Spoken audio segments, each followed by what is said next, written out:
Welcome to the Fluff.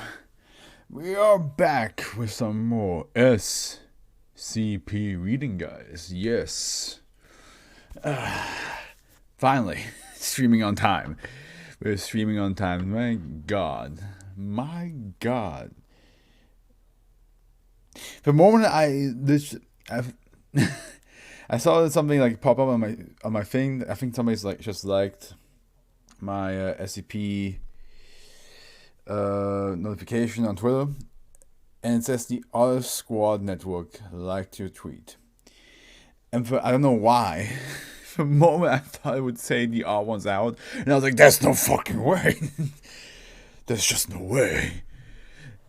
It can't be them. Okay. I see. Okay, interesting. I'm not sure. Not sure. Okay, well, guys, we're back at it again. Today, hopefully, I'm gonna be more awake than yesterday, because yesterday I was suffering at the halfway point. I was just like, you know.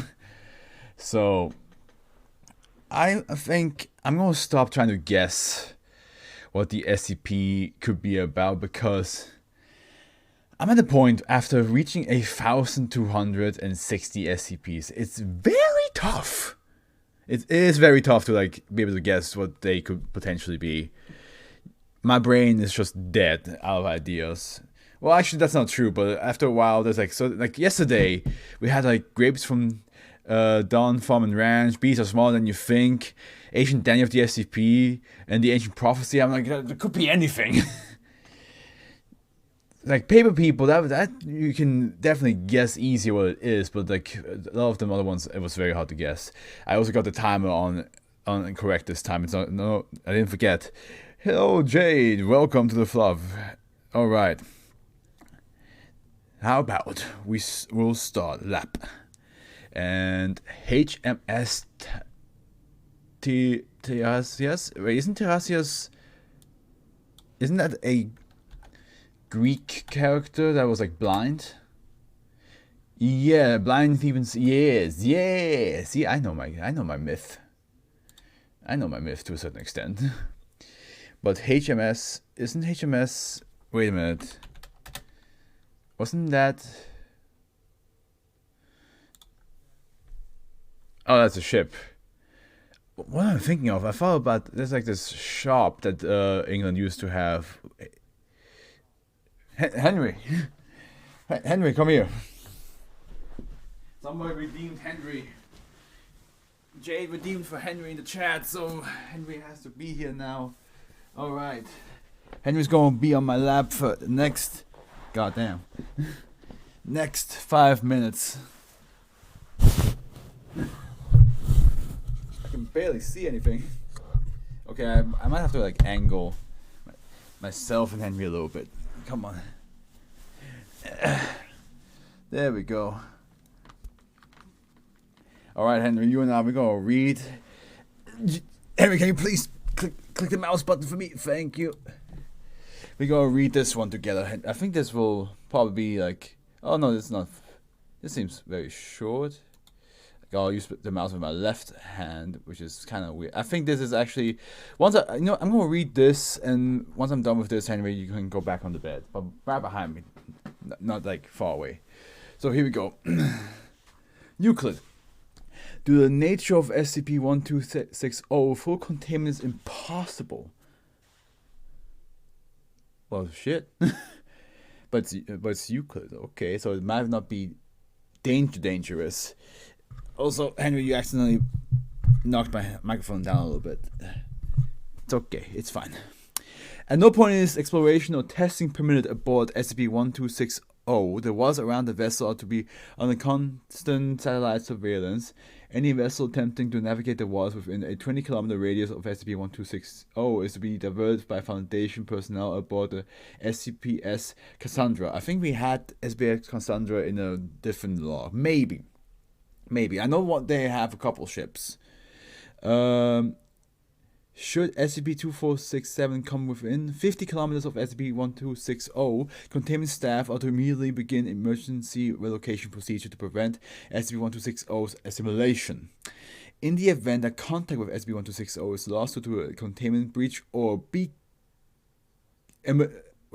containment breach or emergency relocation. Next, Ocean SB-1260 location cycles to be monitored until SB-1260's GPS beacon reappears. At this time, the Foundation vessel assigned to SB-1260 in that ocean will immediately be redeployed to allow continued containment.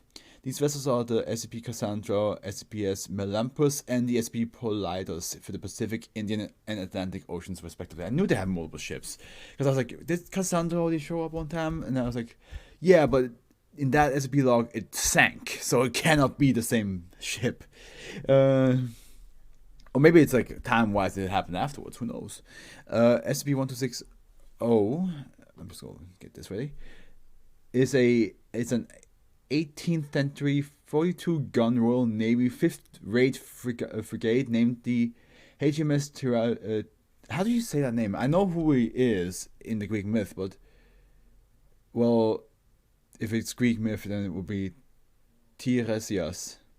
Currently adrift in the Southern Pacific Ocean. Despite the ship's age, the vessel appears to be in perfect sailing condition. Aboard SB-1260, beside the skeletal remains of the ship's original 224 crewmen, in addition to a total of 64 other individuals. A majority of these remains lie fully intact upon the ship's gun decks or within SB-1260's hold. It's a ghost ship. No.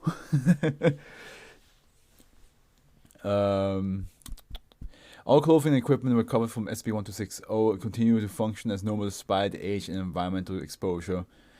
Like Scoob, we're on a ghost ship. 20 minutes following any boarding of SB-1260, a large bank of fog will begin to gather around the ship with a radius of 1 kilometer. This fog fully encloses the ship an additional 15 minutes later, at which point all electronic devices aboard issuing a transmission will cease to function, just like a ghost would do. This fog will dissipate 10 minutes after SB-1260 is fully enveloped. At this point, the subject will have vanished, along with anything aboard the ship at the time of encasement. SB-1260 will reappear in a random site in the next major ocean 2 to 12 weeks later, moving from east to west as it circles the globe. At this time, all human life aboard my nose, not above my nose, but my nose is just itchy. The ship at the time of the disappearance, will be among the skeletal remains. To date, there has been no instance of SB-1260 appearing in the Arctic or Southern Oceans. Exploration attempts have shown that the ship's cargo hold has been completely emptied of food and that messages have been carved into a large percentage of the ship's interior surface area. The captain's log has been recovered, though no abnormalities were reported in any of the entries. No evidence exists to suggest pages were removed from the log prior to discovery. So this is the exploration logs. Exploration 1. SB-1260 is adrift in the South Indian Ocean. I'm just going to aim this a little bit more towards me like that. Exploration Team 1 consists of 9 Foundation agents. Each is equipped with a headset providing an audio feed to control aboard the SCPS Melampus. A feed video from aboard the Melampus captures the exploration in progress. The exploration team approaches SB-1260 in a draft. Team leader. Okay. Attention Melampus, we have just made contact with the Tiresias, preparing to board now. Exploration team boards SB-1260 from the starboard side. Alright Melampus, we are now aboard the vessel. We have visual on several sets of human remains, all skeletal. Do we have a count on how many bodies? From an estimate, I'd say over 20 on this deck alone. We will need more time to provide a more accurate count. Roger that. Please continue to search the ship without any anomalous findings. Exploration team begins to search SB-1260, entering into the vessel interior 15 minutes past since boarding. Alright, Melampus, we have a count. There appear to be 288 total bodies scattered throughout the ship. 224 appear to be a mixture of period sailors and Royal Marines. We will count 64 other individuals from a variety of eras. At least 8 of these guys are French Marines from the same period. We also have a variety of fishermen. Very good. Have you searched the cargo hold yet? We have. It is completely emptied of food, though all other supplies are untouched. Nothing appears to have aged a day. I wouldn't be surprised if you could still light the gunpowder. Strange. Is this effect only concentrated on the cargo hold? Negative. It's the whole ship. The entire vessel appears to have taken no damage, despite how long it has been at sea. It's in perfect sailing condition. Even the clothing and weapons were found on the bodies. Having decayed. Roger. Have any other anomalies been spotted? None yet. But the entire interior of this none yet. But the entire interior of this place is covered in carved messages. Noted. Noted. Please make sure to document those messages you deem important. Have you located the captain's log yet? Negative. We're combing the ship for it now. We'll let you know when we find it. Exploration team continues to search for SCP-1260. 30 minutes passed since boarding. Fog has begun to gather around SCP-1260 for the past 15 minutes. Team leader. Hey, Molumpus, do you know anything about this fog? We're beginning to lose visual on you. SBS. Yeah. Affirmative. Our equipment detects that it has so far gathered only around the ship. Return to the Olympus when the captain's log has been found. Fog continues to gather around SCP-1260 until it's fully encased at this time. All of the exploration team transmitting devices go dead. Attempts to regain contact fail. 10 minutes later, the fog dissipates.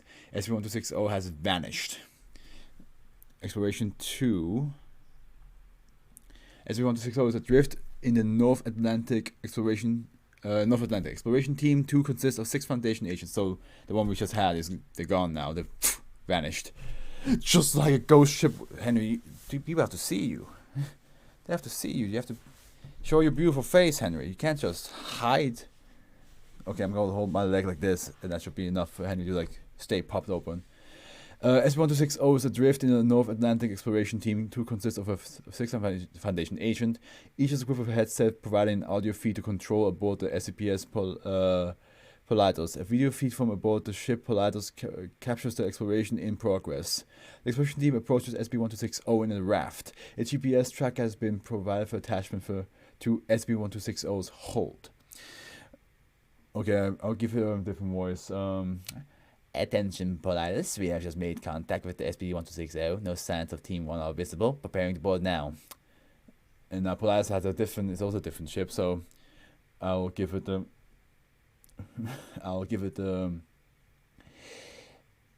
Roger, Team 2. Team 1's tracker is still active according to our equipment. Please board the ship and locate any remains of Team 1. We have to abandon the ship in the event that the fog reappears. Exploration Team S1260 from the port side. Alright, Politos, we are now aboard the vessel. The message, beware the fog, has been carved across the majority of the deck. It was not reported by Team 1, correct? Correct. This is new. Please document this and any other changes in the ship that you discover. Roger. We also have located Team 1 leader's remains propped against the main mast. His beacon is active and he's holding what appears to be the captain's log in his hands. Excellent. I covered the log for study. Have your team continued to search the ship for the remainder of Team 1 and attach the GPS tracker to the ship's hold? Exploration team continues to search SCP-1260 for entry into the vessel's interior. 25 minutes pass since boarding. Fog has begun to reappear around the ship. We have located all 9 agents. 4 were found on the top deck, 2 in the cargo hold, and 3 in the various gun decks. All bodies have now been recovered and the GPS tracker has been fixed to the cargo hold. Roger. Fog has become visible. Please have your team return to the boarding craft immediately. Exploration team return to the boarding craft with the remains of the previous team. 30 minutes passed since boarding. Fog has begun to gather around SCP-1260 from the past 10 minutes. Exploration team returns to SCPS Politos without incident. SCP-1260 is fully encased in fog an additional 5 minutes later. At this time, the GPS tracker ceases to issue a signal. 10 minutes later, the fog dissipates. SCP-1260 has vanished. This is such a Scooby-Doo ship.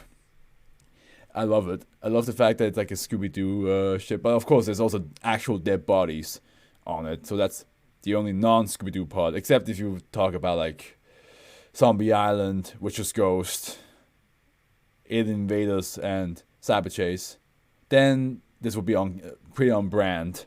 But if you don't talk about that, I love how it's like the whole because Scooby-Doo did the whole thing where like fog would appear and the person would just vanish within the fog. That's the whole shtick back in the day.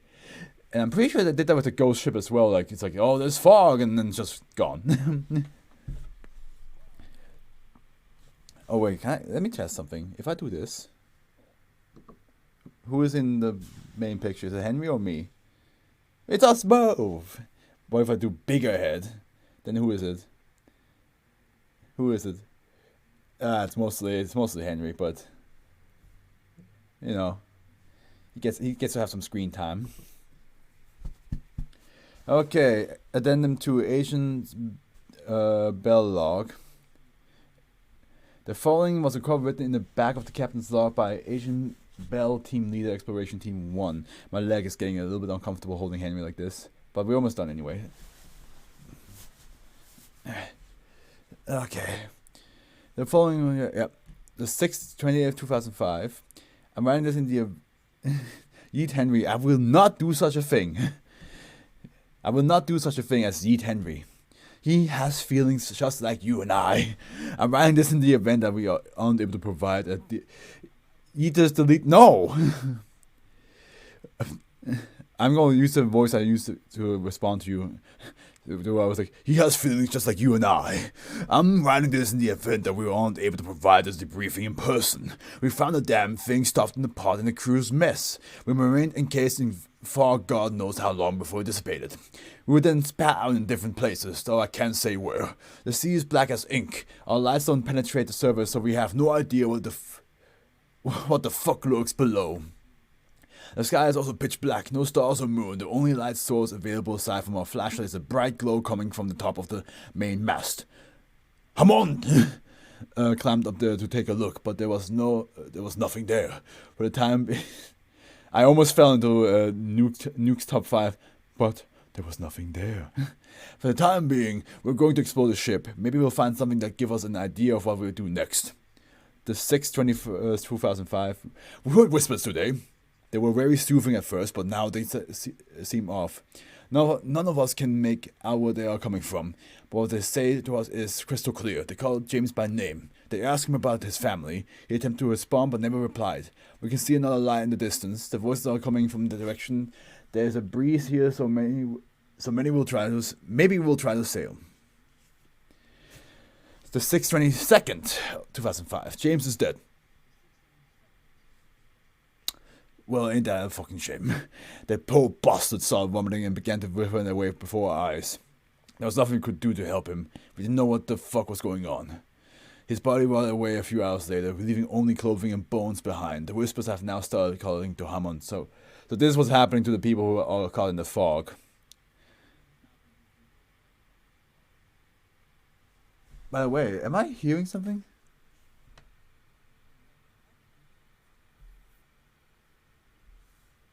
Oh, that was the fucking... It was not fully muted. I was like, why do I keep hearing like a voice? 6/23, 2005. Hammond and Gray are now dead. Wait, Hammond and Gray are now dead. Both had their names called and both withered away. There's no they're not fucking a thing we can... Wait, there's not a fucking thing we can do. They just fell apart in front of me. No, now the whispers have started laughing. Oh, that's fucked up. The light in the distance is getting closer. Beyond that, 4 other lights have appeared. I'm hoping we arrive before those things begin to call me.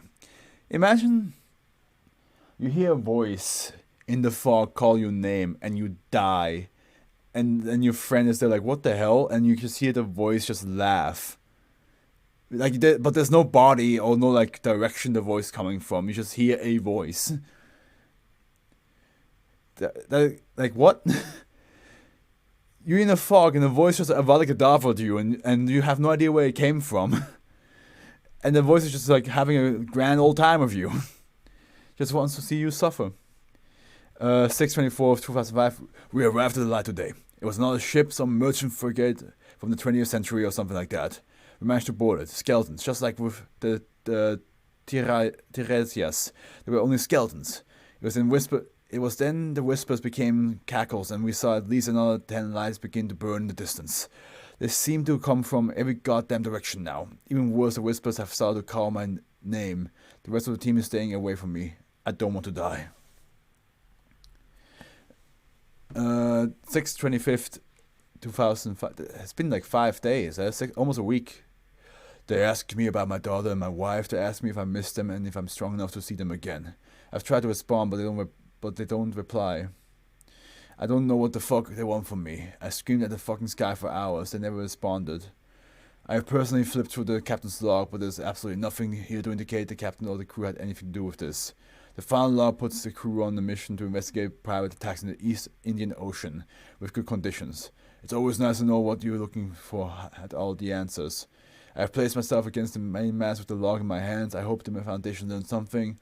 I hope our devs expand the scientific horizon. God damn you. God damn all of you. Something tells me the last sentence was when he's like, I hope our devs have expanded the scientific horizon. It's definitely meant to be sarcastic. I'll be right back. I need to clean glasses.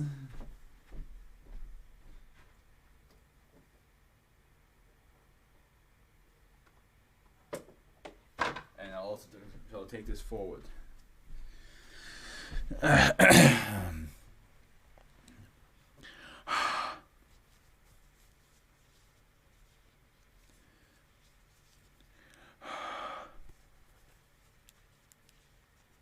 I can read without these glasses anyway, but it's my blue light glasses, so of course, if they get smidged up, it's a bit harder to see things. Alright.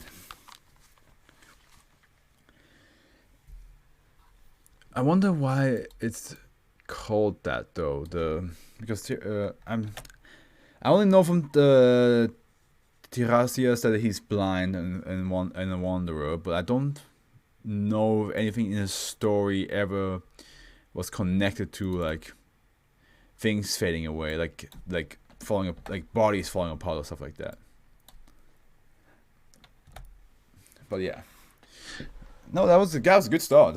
We got ghost ship that kills you if you stay on it when the fog arrives. So it's good start. Good start. Okay, I like the name of this one. Meme-tick emu.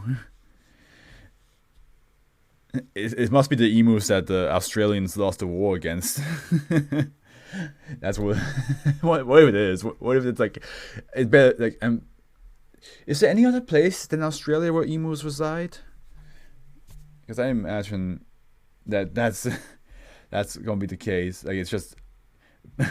It's just in Australia. It's like this weird emu race going on a fucking rampage, and then you find out the reason why Australians lost the war against them is because they were SCPs to begin with. They never stood a chance. Euclid, a recording capable of infecting human subjects with SCP-1261 is to be stored on network isolated electronic storage station at 2 at the site 108 in the event of failure. Redundant and analog backups of this recording are to be stored at archive site. All experimentation on SCP-1261 is to be performed in black cloister type soundproof testing chambers. By the way, Jade, you know about that story, right? That Australians lost a war against emus, right? I mean, I feel like it's like super famous. I didn't just say something that like sounds absolutely bizarre, or like you thought I made up. Oh, you didn't know? Yeah, Australians had a war against emus and lost twice.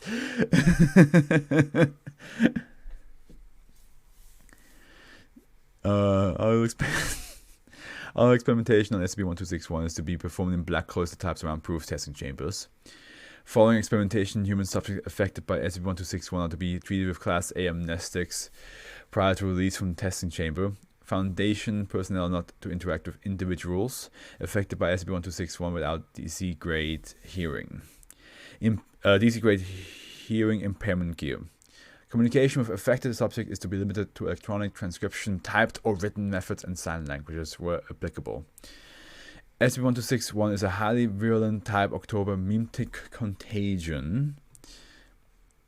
Formerly a dancing bear meme. See document MEM-C_28962 for additional information on the revised classification system. Propagated through oral vectors, SCP-1261 deviates slightly from other memes of its class, and the transmission is not limited to the expression of specific phrases or ideas. Instead, an individual is infected by the meme when he or she hears and understands an infected individual's mentioning or referring to the hallucinations caused by SCP-1261. Are they going to transform into emus? Is that what this is? Subject affected by SCP-1261 suffers from the persistent delusion that they are accompanied at all times by a sapient adult bird of infoclass Paleognathia. Hereafter, instances of -1. Instances of -1 are almost exclusively members of the Dromaeus novaholandiae emu species, through several occurrences of Strophial camelus, common ostrich, and a single instance of Apteryx husky, great spotted kiwi, have also been reported. It feels like I'm going crazy. Why is that? Like, I don't know. It feels like... Wait. I don't know. It feels like I'm being followed by an emu or something like that.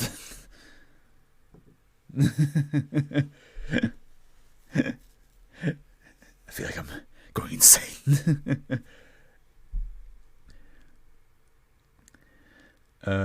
Subjects typically express close familiarity with the perceived animal, with roughly 78% of the subjects expressing the belief that -1 has accompanied them since the age of 13, with the remainder unable to provide specific details. Footnote says, infected subjects younger than 13 years of age are able to perceive that -1 instances of other affected individuals, but do not receive their own instances until their 13th birthday. Such occasions are treated by other SCP-1261 sufferers as a rite of passage similar to Quinceanera or Sweet 16 celebration.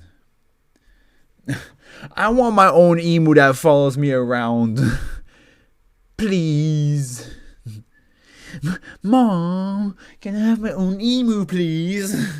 No, you're too young for that, Sonny. You're too young for that. Once you're 13, you might get your own emu. You might get your own spiritual emu that follows you around. Description of -1 behavior provided by affected subjects are uniformly consistent, indicate that the supposed birds understand and react in response to human speech, demonstrate affectionate gestures, example nuzzling.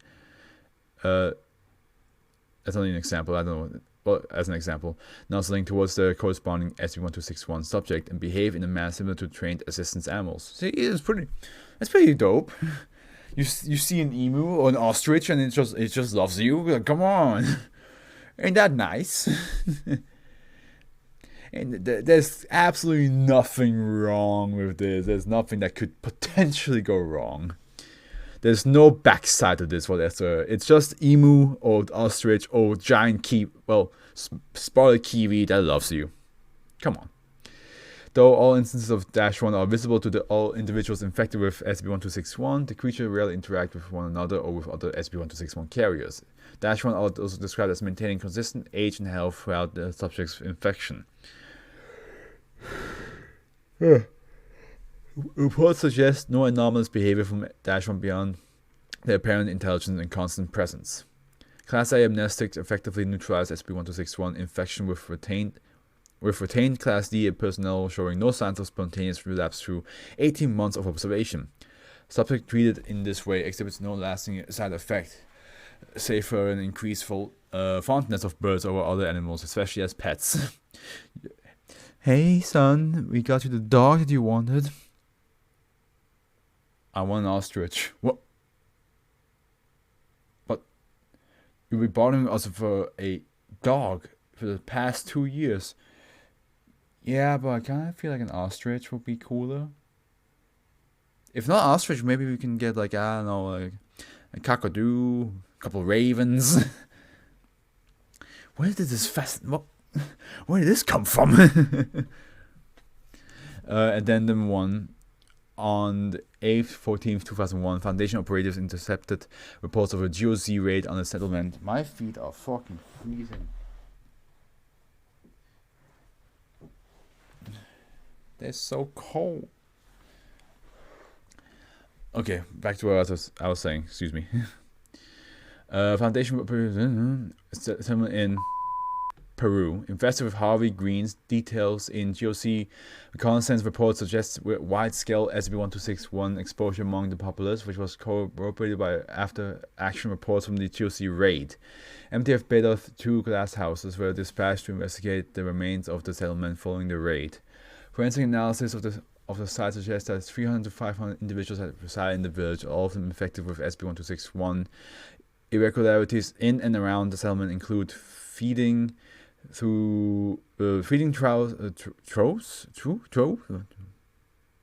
exhibiting weird patterns consistent with large beaks, large nests in most dwellings typically padded with blankets or other bedding and visibly worn, tracks and claw prints throughout the compound consistent with adult member of that I believe is the emo. Scratch marks on doors and other objects suggesting manipulation by adult members of the emu. In spite of the you can just say emu, man. You don't have to make the whole every single time. It's cool when you say it the first time so people learn what the Latin word for those animals are, but then you don't have to always use them over and over again, because reading that shit out loud is just annoying. In spite of the observation described above, Beta 2 recovered no samples of biological or genetic material belonging to a member of Tomeo's emu on site. Additionally, intercepted after action reports from the GOC raid mentioned no encounters with any wildlife save for the human residents of the settlement. Attempts to determine and or reproduce the circumstances leading to the observed state of the site are ongoing. Yeah, that doesn't sound too bad, to be honest. Like, yeah, there's maybe some minor destruction here and there, and definitely confusion. But you just want an emu. You just want a giant bird. That's all it is.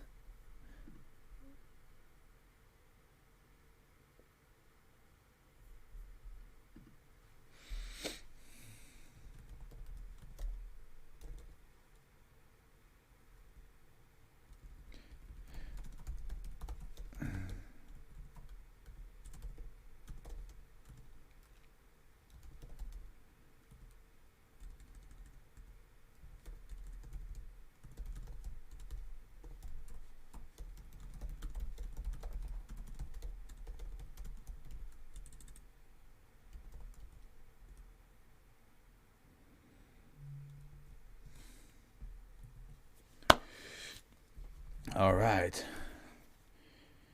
Seed of Destruction. That's what they call my... No, I won't say it. I won't go there. Is in the audience to that kind of type of joke.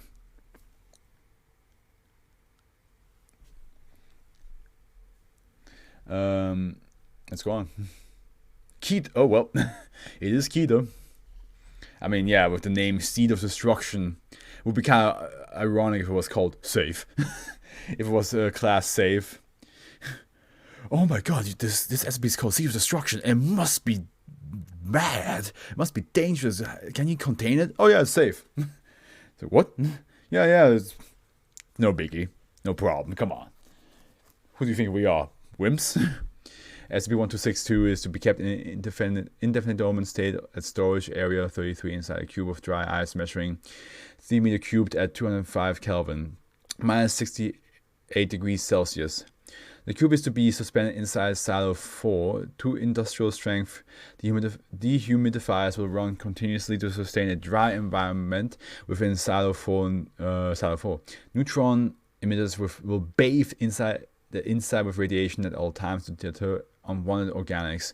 Silo 4 is also to be filled with argon gas at standard atmospheric pressure. In the event of a catastrophic failure of the primary containment system or a breach in the cube itself, 6 pneumatic drills will extend from the walls and penetrate each face of the cube to deliver a powerful synthetic oxygen, 245T, whatever that means, directly into SB-1262. If this secondary system fails, 50% of Silo 4 will be filled with boiling paraquat and SB-1262 will be released into the liquid. If this tertiary system fails, a series of controlled incendiary explosions using a combination of thermite, napalm, white phosphorus, and TNT will be used to suppress SB-1262 In any case, Mobile Task Force Theta 4, aka Gardeners, will spawn and remain on site to provide additional security during the re-establishing reconstruction of the containment systems. At no time should water vapor, organic tissue, or visible light with a frequency between 400 to 790 THz hertz? No. Something else. Be introduced into Silo 4. Outside of containment, SB1262 is extremely lethal in direct contact to organisms and should only be approached after being fully suppressed back into a dormant state. SB1262 is a mass roughly... I need to check something now I think about it. Yeah, we're good. It's a mass roughly 30 centimeters in diameter that is made up of a green plant matter capable of highly accelerated growth when left in the presence of light, moisture, or organic tissue. Its surface area is composed of a dense covering of thin roots. These roots can spread outwards by growth and movement at a rate of 0.22 meters per second. SB1262's roots can reach up to a kilometer in length in order to seek water and mineral nourishment from the surrounding environment or from other living organisms. It just dawned on me that you used 5,000 points for Henry. That means you collected all those 5,000 points. I assume majority of the time you collected that during the Hollow Knight streams because you were the only one that chatted with me.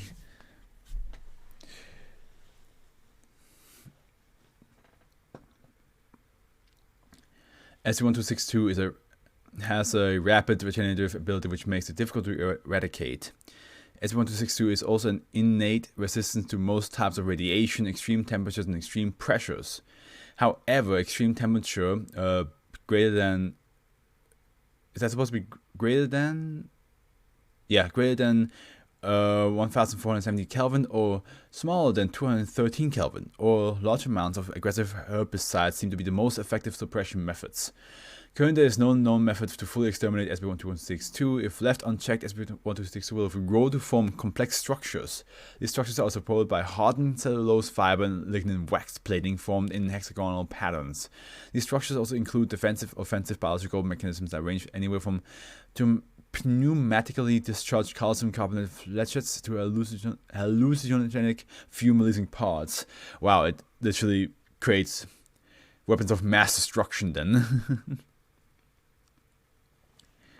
Inside these structures, SB1262 is able to produce many independently functioning organic systems for capturing and converting the ambient environment on an enormous scale. Please review incident 1262-2010-4.2 summary for further information on SB1262 activity and threat level.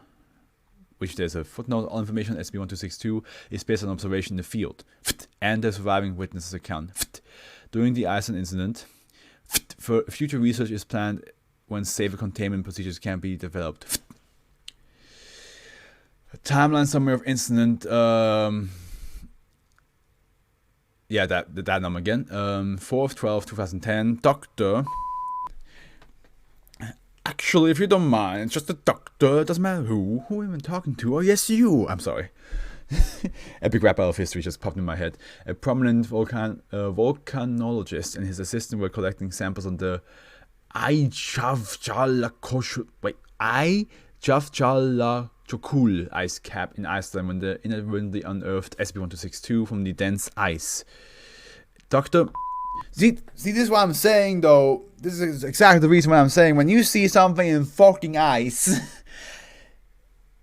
don't thaw it up. Leave it in there. You leave it. I remember that one news article where I think was it Russia, where they found like worms that were like tens of thousands of years old, and they thawed them up and they started to move again. And I was like, what are you doing? Have you guys not seen a single movie where you thaw shit up from the past and it just goes nuts? It will just ruin our world. It might bring danger to another species, and maybe one of those species might be us.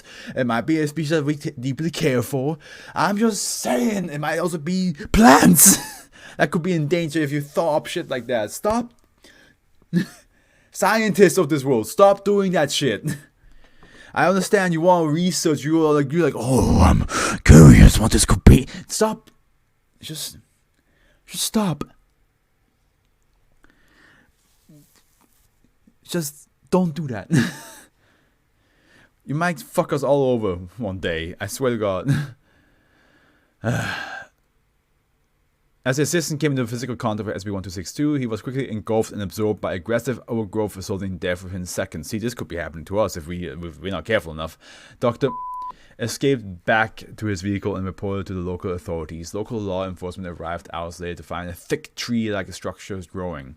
3 of the officers were entangled and absorbed by roots underneath them, and another was killed by a toxic aerosol.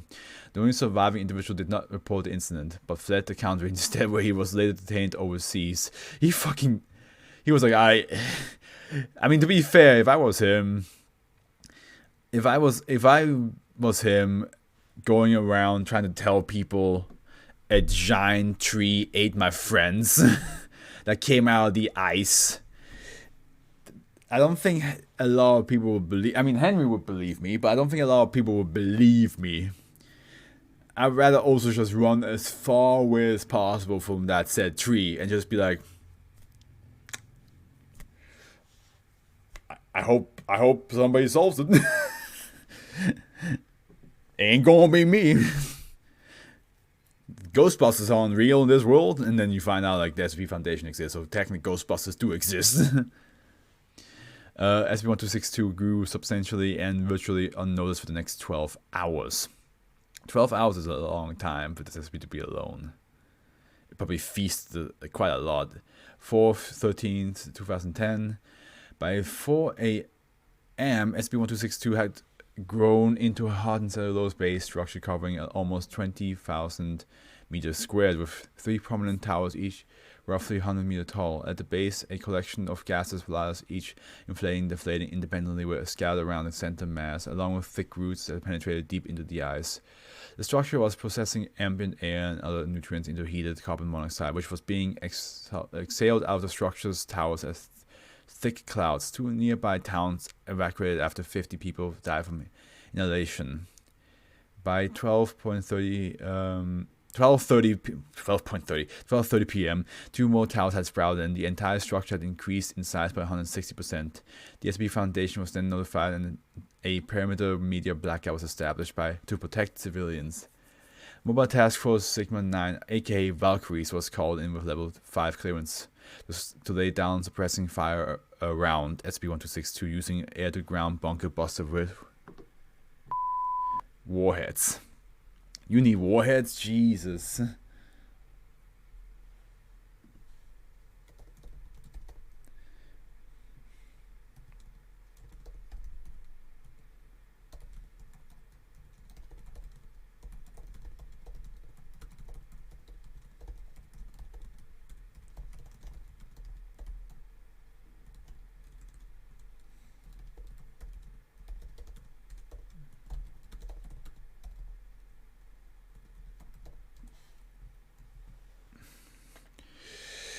For 14th, 2010, first volley of the airstrike began at 1 a.m. and was successful in penetrating the ice cap over the dormant volcano. SB-1262 became trapped in the collapsing caldera for a short while. During that time, 3 aircraft were destroyed by SB-1262.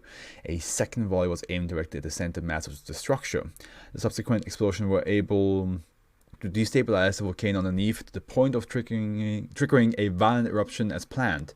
A final airstrike or bombing raids was made in the surrounding areas of the Ayjavshalajokul ice cap. What a name. Effectively demolishing the towns of and along with witnesses campsite. The entire site was closely monitored to ensure that it had been successfully incinerated in the eruption. All public knowledge of the incident was expunged, and the airspace of 20 nearby countries were subsequently closed off until further notice, until atmospheric ash samples confirmed the complete neutralization. 2000. Flight crashed into the isolated area of Greenland while traveling from Reykjavik, Iceland. Intercepted transmissions before the crash gave a strong indication that SB1262 was involved. Upon further investigation of the wreckage, the tail section, which had broken off in mid-air, was found covered in SB1262's overgrowth. Still in the early stages of development, SB1262 was quickly suppressed and had the surrounding layers of growth stripped off.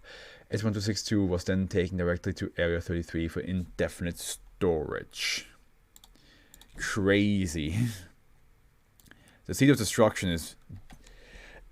That is dangerous. Dangerous. I forgot to copy and paste the meme to emu. You can't forget the emus. Come on, don't forget the emus.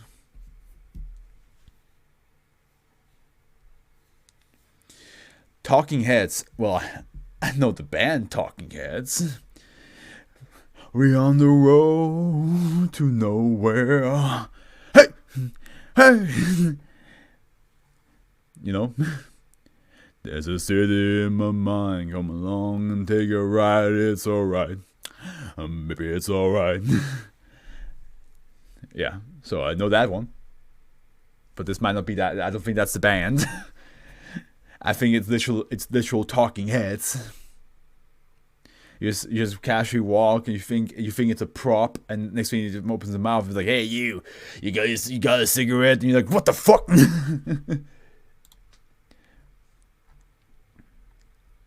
Well, it is safe. We had 2 Euclids, 1 Keter, 1 safe, and 1 Henry. Don't forget the Henry. That should be an object class.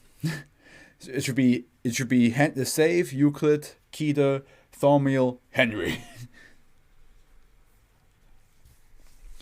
-1 through 5 are to be contained in separated humanoid containment cells modified to accommodate pregnancies. Okay, that's not what I expected to go with Talking Heads, where I just joked about decapitated heads talking to you. The fact that pregnancies is something that we have to look out for. New instances of -A are to be analyzed and evaluated shortly after spawning and shall either be terminated or kept for further study at discretion of Dr. Huang. How do you say that? Huang? There are currently 22 specimens of -A being held at Site 107 for testing. Specimens spawned from the same SB1263 subject must not be brought within 1.4 meters of each other for any purpose other than approved testing. SB1263 consists of 5 Caucasian female siblings, designated 1 through 5. -1 through 5 are in a comatose state and have been for some time prior to containment. Every 4 months, 5 instances of -A will manifest within the wombs of SB1263 simultaneously.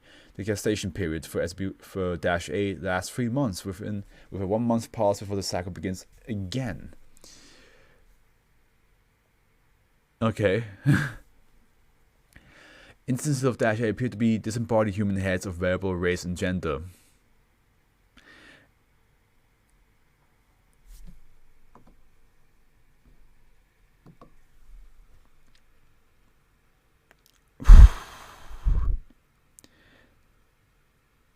We're talking about 4 women in a coma, repeatedly giving birth to heads.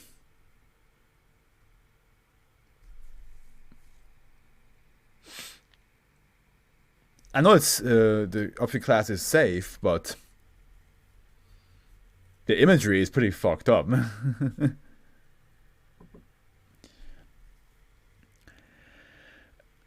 The fuck? Yeah. The fuck is right. The fuck is absolutely correct. Instances of -A instances lack connection for associated bodily systems, instead possessing a layer of skin where said connections would normally be located. Are you saying like below the head is just skin? Despite this, -A instances are alive and seem to carry out bodily function as no normal human head would.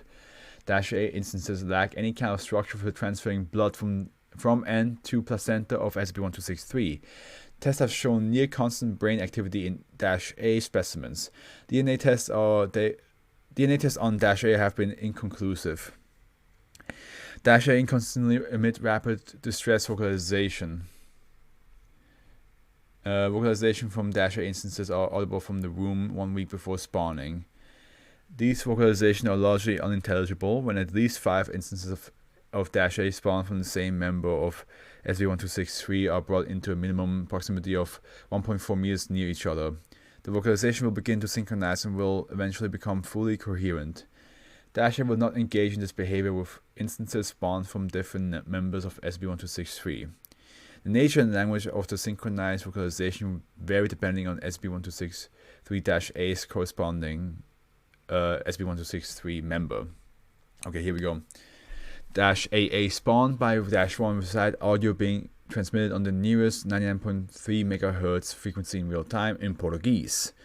-AB spawned by -2 sing opera created during the Baroque period, altered to be performed in Urdu.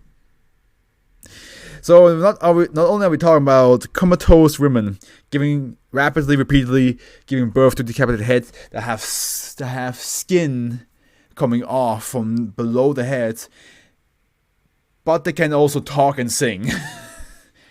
They might come out and suddenly sing a whole opera.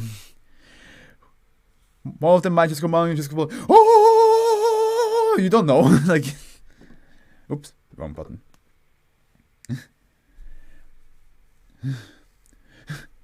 One of them might come out and just go, Ameno. This leader, hallelujah, Ameno. Neither, Dorime. Who knows? One of them might actually rap like Eminem. Who knows? -AC spawned by -3 vocalized the thought streams of an unidentified individual in Laotian. Subject matters of the thoughts indicate that they are those of the resident of Wisconsin named Ron Ackerson.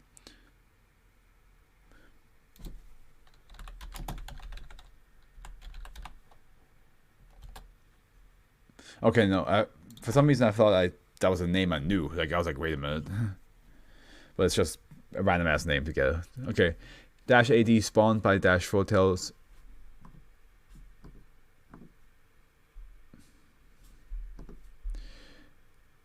There we go. Sorry about that.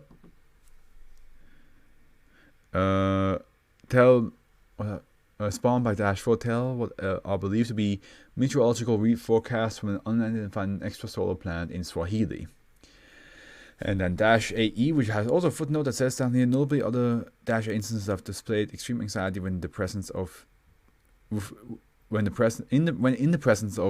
-AE. Oh, so this guy is a special motherfucker. the other heads are like, get him away from me. Spawned by -5 act as two-way communication device from an intelligent entity designated -sigma and speak in English. -sigma has been largely uncooperative in the Foundation attempts to extract information from it. Addendum 1. Audio log -sigma. Okay. First recorded instances of communication with -sigma at the time the research staff was performing initial analysis and testing on -AE to determine the nature of the vocalization. 3 minutes after the chosen -AE instances began to synchronize. -sigma attempted to communication. Begin log. Unintelligible voices can be heard in the background. This is Dr. Vaghi's performing experiment -039-B to determine the nature of -AE's vocalizations. Research Janek and White are assisting. The test subjects have been grouped within appropriate proximity of each other. We are presently awaiting vocal synchronization. Over the next 3 minutes, the voices produced by -AE instantly synchronized and evolve into coherent speech.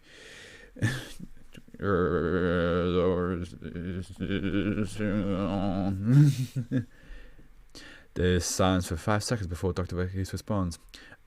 Yes, we can hear you. Excellent. That's a few times I tried to get a signal, didn't turn out so well.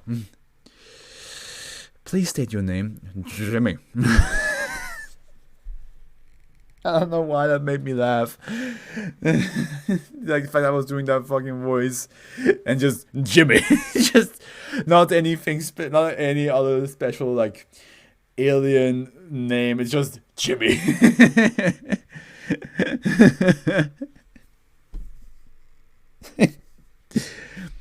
Jimmy, but that's not important right now. I'm unable to share my writing. Would you like to hear some poetry? That won't be necessary. Now, how did you come to acquire this method of communication? Oh, come on, I'm sure you'll love it. I've made this poem just for you, baby girl. Don't even know if Dr. Varghese is a male or female. Like, I just made her female. But now I imagine Jimmy trying to like hit on Dr. Varghese. Like, come on, you know, I made it just for you. I poured my heart and soul into this poem just for you. Just give it a listen. Dash AE instances can be heard clearing their throats. Love, what is left without it? Why should we question about it? Is but the wind in the trees, the funny feeling in my knees, floating like a bumblebee. So free. Lines for 3 seconds. Now, wasn't that lovely? Here is another modern nature. Sweet caresses, it's all new and life gives you a sound so sweet. Take the heads away. We'll try this another time. Yeesh, tough growl. You come to like if you don't take time to think about. Get strangled. Even though it's a decapitated head, it still gets strangled. Come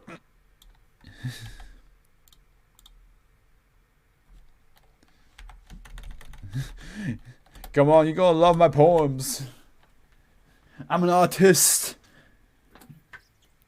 I'm an underappreciated artist. You will love my poems. Just give it a listen. Please! Just give it a quick little listen. I got a... Oops. Resurrected wreckage.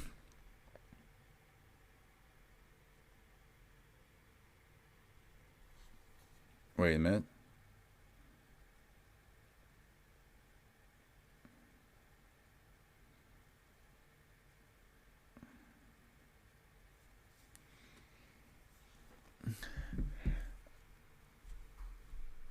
Okay, resurrected wreckage, as I said before. Whoa. That's not the image I thought we would get, but okay. Isn't that is that the famous nuke image? Or is this like a different one? Another keto, okay. And we have a mobile tab. What is this? Is this not SCP? No, it's just... Oh yeah, it's just deep feeder. Okay, yeah. Anything else? Level 2 access acquired. There's a lot more to this. Okay, let's go. Let's do this. SB1264 is located. Hey, 64, Nintendo 64. So I don't know why. I have that urge to, whenever I see the number 64, I always have to say Nintendo 64. I don't know why. No idea. It just came out of nowhere one day and it stuck with me for some time. So SCP-12 Nintendo 64 is located 75 meters below the ocean surface of the South Pacific at 48 degrees 52.6 south, 123 degrees 23.6 west. Below 75 meters is considered to be SB1264 crush depth based on engineering analysis. It is being held in place by 8 pairs of 10 kT deadweight anchors chained together and attached to SB1264. Mobile Task Force Gamma 6 aka Deep Feeders will be tasked with performing a bi-monthly examination done by remote submersible in order to inspect the integrity of the anchors and chain. 450 naval contact mines will be positioned around, over, and under SB1264. The mines will be placed 20 meters from each other in order to sympathetically detonate in the event of a contact. Shipping lanes and aquatic anomalies such as SB2467 will be. That's double the amount of SCPs away from us. Will be divided in order to avoid the containment area. Since containment, SB1264 has exhibited no activity but still remains buoyant. SB1264 is an actually I should double. Oh, I should check with this.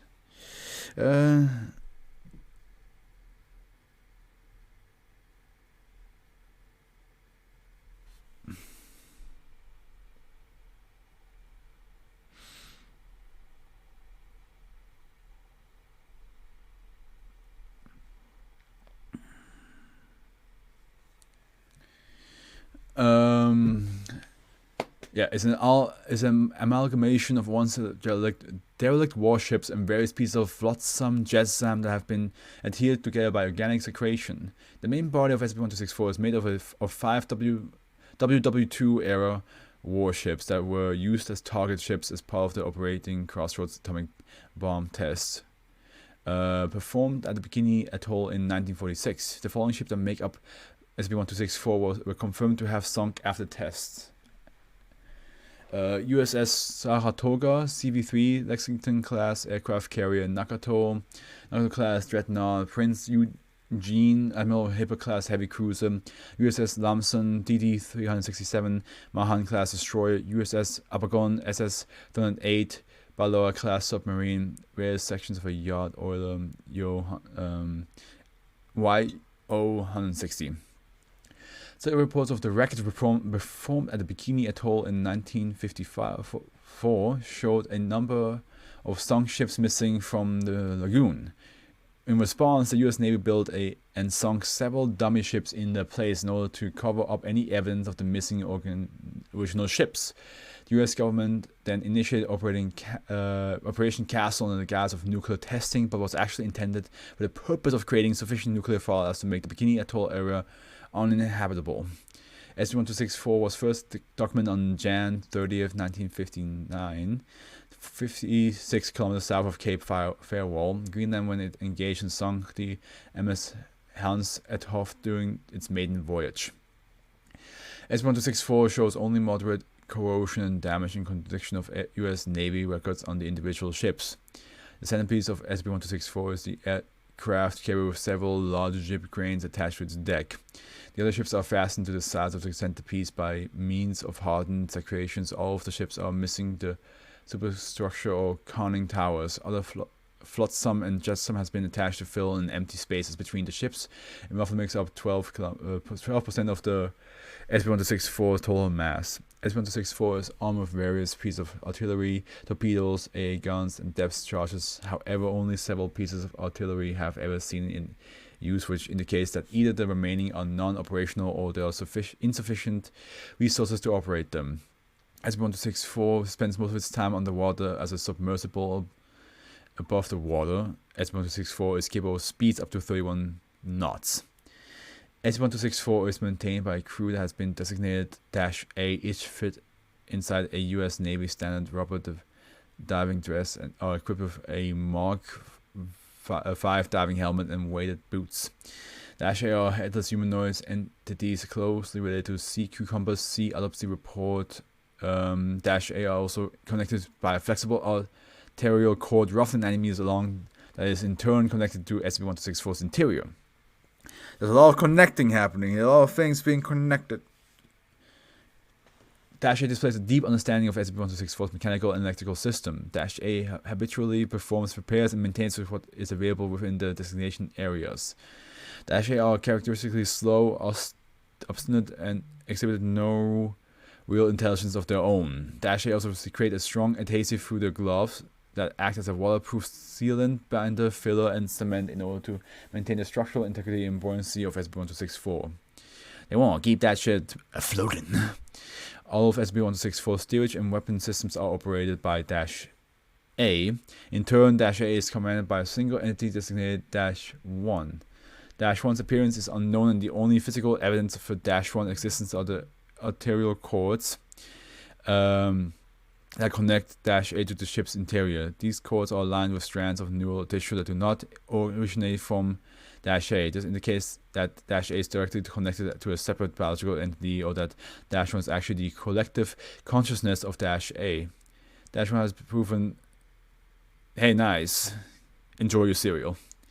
Dash 1 has proven on numerous occasions to be a hostile and skillful tactician of naval warfare. Dash 1 has been reported in some cases to transmit radio signals via ELF radio.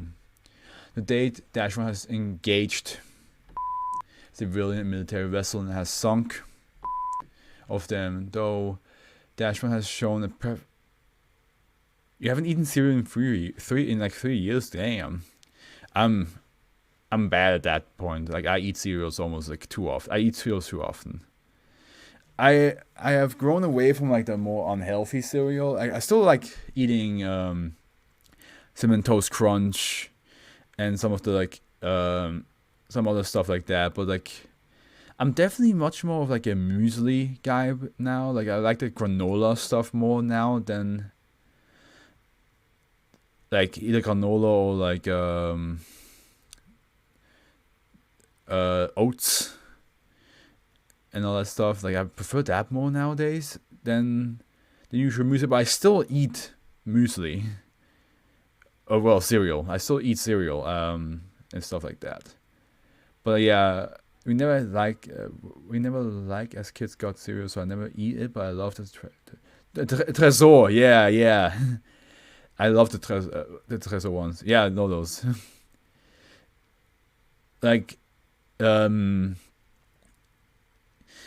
pretty sure like in Belgium it must be like the same reason why they call Tresor is because Tresor means vault in German, and the commercials always showed them hidden behind a vault.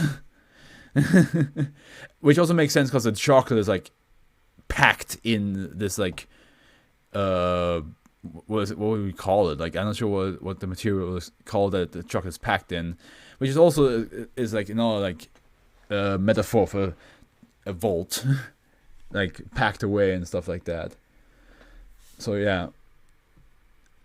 To date, Dash 1 has engaged civilian and military vessels and has sunk of them, though Dash 1 has shown a preference for passenger ships over the other vessels. So you didn't have that many. Like, I had a couple different ones because I lived like in different countries, and some of them had like different types. But America is of course like the one that has all of them. Have you ever tried Chocella? Because that's like one of my favorites. After the destruction of vessel, Dash A will then throw fishing nets on top of survivors floating in the water. These nets are then attached to the hull of the sinking vessel or on an anchor so that it will drag down the net and its content. Post-incident recovery, teams using submersible are unable to locate any corpses on the water after they are dragged to the bottom. In 2000, SB-1264 was involved in a protracted engagement with MTF Tower 11 AK can openers and was effectively suppressed. In its impaired condition, SB-1264 was then towed out under armed escort to its current containment area for indefinite detainment. I don't know what that one. Can you show me? Sure thing. It's sadly by Nestle, but Chocella.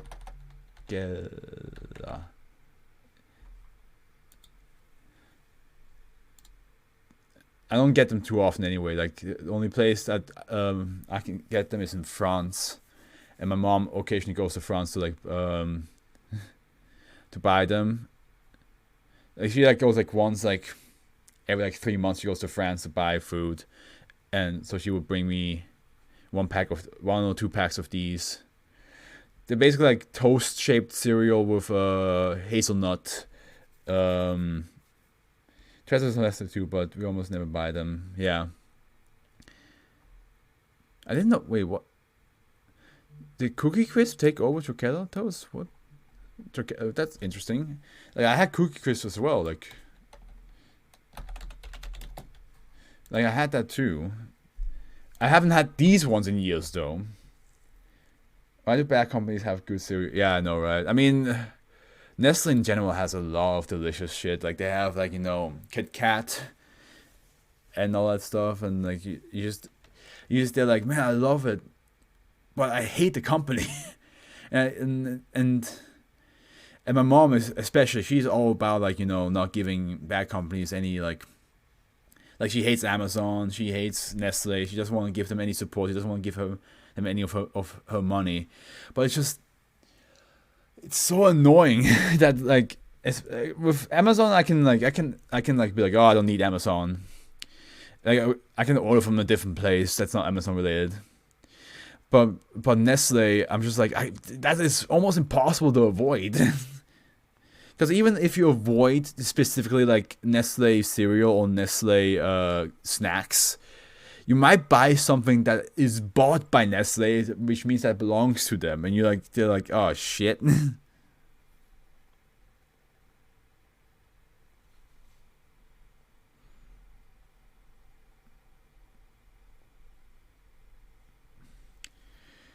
So yeah, with Nestle it's just annoying because like you try your best to avoid them, but then like you buy something like this is not owned by anybody, and then some guys like actually that's owned by by Nestle as well, and you just say like, but it's so good. It's such a delicious thing to have.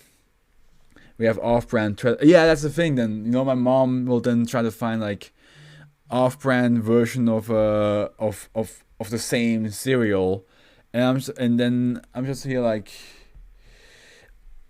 I'm like eating it. I'm like, it's really not that good. Like you just like you can tell what they're trying to do, and they're trying to be their own thing, but then they're like, man, this is kind of like in Switzerland we have our own cola. We have our own Coca-Cola. Called Vivi Cola. That shit's delicious. I prefer that more than the regular cola nowadays. But like I still can drink. I can still drink a regular cola, but I think Vivi Cola is in my heart.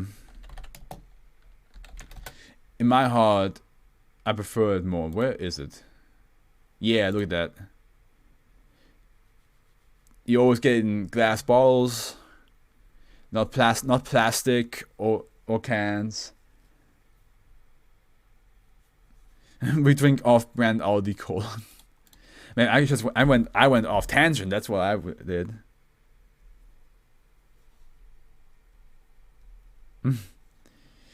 We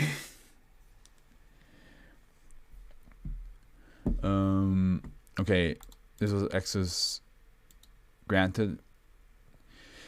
Yeah, I mean, I feel like Coca-Cola is not that hard to fuck up though. It obviously report 1264-8-8 BPD 110094-67F age NA, race NA, Pepsi sauce. No. It's not that bad. I prefer cherry Pepsi over cherry cola, but I prefer vanilla cola over other like some. There's not even vanilla Pepsi to begin with, but yeah, no, I prefer. It's not. I mean, both of them are technically not, like kind of awful, but length 177 point. No, I only want original. I just like flavored cola. Okay. I like vanilla cola though. I like vanilla cola a lot. Weight 111.3 kilograms. Research site. Do I need to? Oh yeah, that's this. Yeah, okay. Partially recovered the lower extremities of -A-1. You do you though, exactly, and you do you. If we ever see each other and we want to give each other colas, you get the regular cola, and you can give me a Pepsi cherry. Or a vanilla cola if you have those. Because like they used to sell them in liters, and then they stopped selling them for like 10 years, and now they're back in small cans, which I'm very sad about. But you know what beats, in my opinion, beats cola, especially what beats vanilla cola, is Fanta Lemon. Lemon Fanta. That shit's fucking delicious. Mark 5 diving helmet, standard U.S. Navy diving dress, rubber weighted boot. External examination, multiple blast and fragment injuries to the chest and abdomen, including amputation of one of the lower extremities. There are multiple penetrating fragments injuries of the anterior thorax. Bilateral symmetry is present in the physical appearance. 4 extremities branch out from the central body, 2 upper and 2 lower. But I will also say you need to have the Fanta Lemon from a can.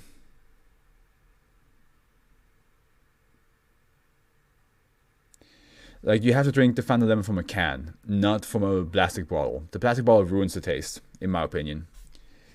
I don't drink anything of the Fanta brand because I dislike Fanta and the fake orange flavor, but I can't imagine lemon. Yeah, no, that's fair. That's fair.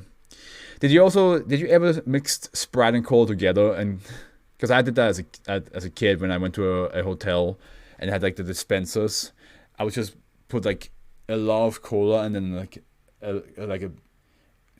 almost as much Sprite, but a little bit less Sprite, and you would just have this like actual, like, you know how the gummy cola look like, with like the lower side being brown and the top side being white. That's basically what Sprite and cola does. Well, an awful mixture is that. It's actually really good. They complement each other really well. It doesn't, like, there's no weird aftertaste or anything like that. It's like, it probably is because it is like a lemon cola taste, basically. But to be fair, we also have Mezzo Mix in Switzerland, where you have orange cola.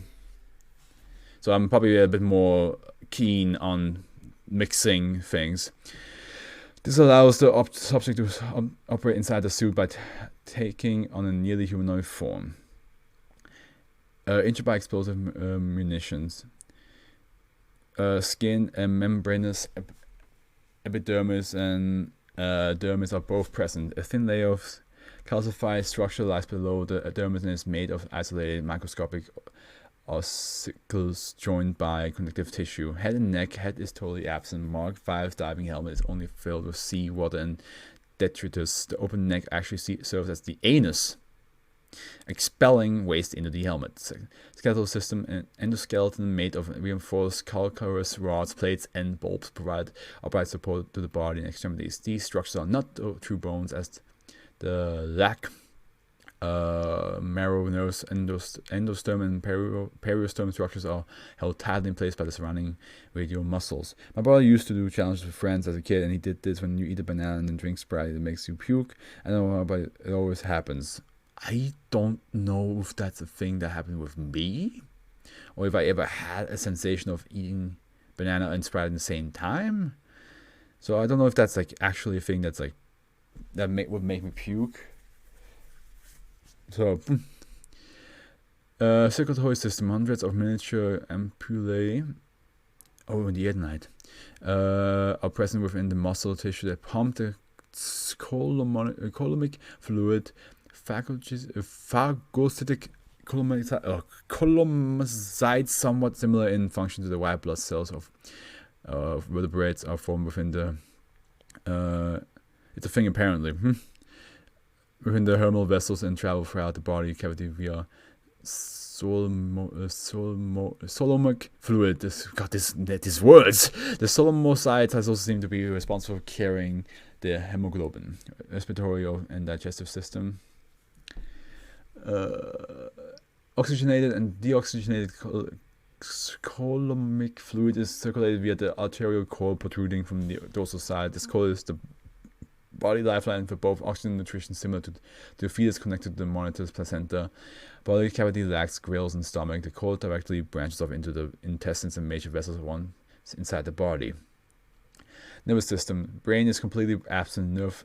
Nerve tissue stems from the thin notochord-like structure that is included in the arterial cord. Small eye spots are present in the distal upper appendages. Other comments: a system of interconnected glands fills the entire ventral thoracic cavity.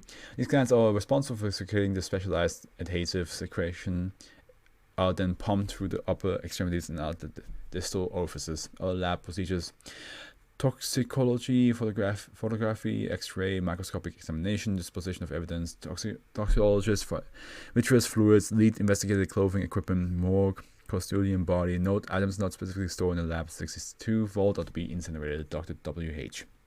Summary: body exhibits a strong physical and anatomical traits with echinoderms, especially holothuridia or sea cucumbers, though the body includes many independent systems. It is completely dependent on this core for sustenance and direction control of the bodies, granted through the core through some other intelligence. It is evident how the neutral pathway ends inside the body cavity but originates elsewhere.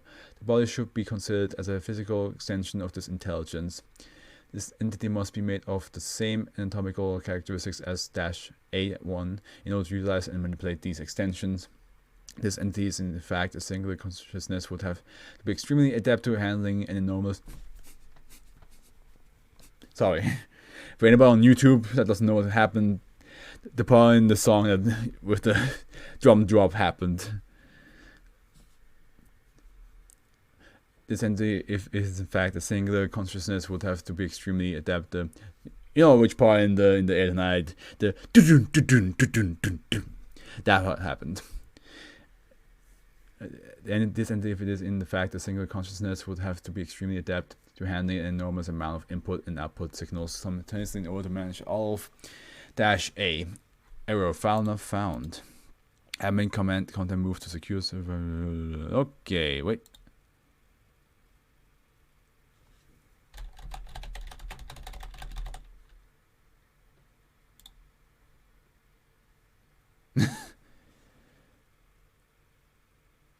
Ooh, that's cool. So if you try to give in a password, it will, and I'm pretty sure there's no like correct password here anyway. Wait, no, here, wait. Temporary password. Never mind. Let's try this. Oh, that's cool. That's the first. I never had this in MTF After Action Report. They managed to somehow add a system where you have to give a password in. Okay.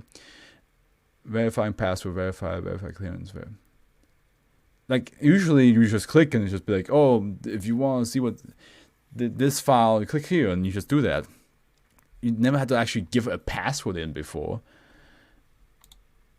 And password is valid for 20. I'm pretty sure that's not true, but MTF Tau 11. Also the MTF after action report. Okay, so we have some actual reports from the mobile task force. 15 kilometers north from the coast of the Hawaiian island of Kauai. Engagement is authorized after a cruise ship is attacked by SCP-1264. MTF Tau 11 AK Canopus is dispatched to the area with 5 Pegasus class hydrofoils, PHM-7 through PHM-11, and 1 Juliet class submarine CMS-3 from Marine Command 09. CMS was standby and awaiting clearance from PHM Rapid Response Unit in order to launch its P-500 missiles without jeopardizing civilians. Upon arrival at the PHM unit, the cruise ship was on fire and taking on water while listing steeply to port. Dash-A was seen from a large opening on the starboard side through fishing nets over the survivors in the water. I need to just answer all these texts I just got.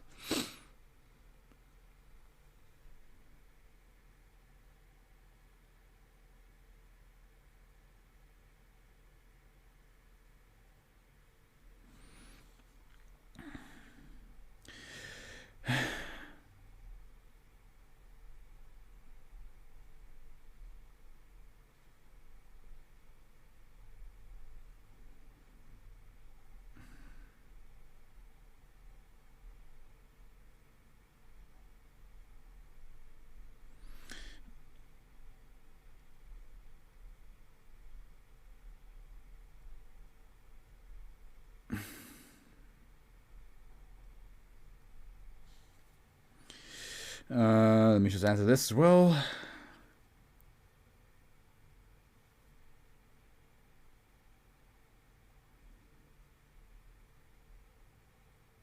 Actually,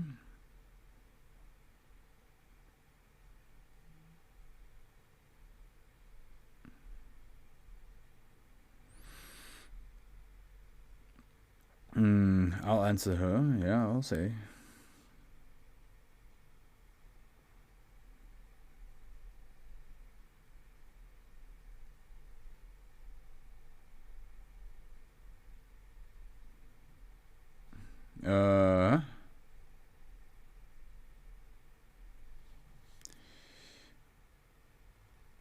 Who knows what might happen out of this?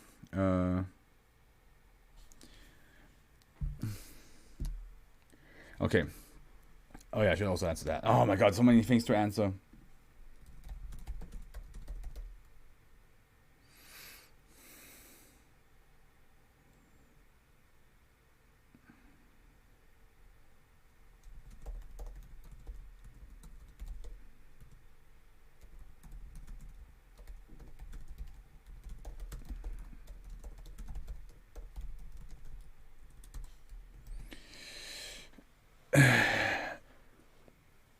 What's up? I'm just answering multiple different texts.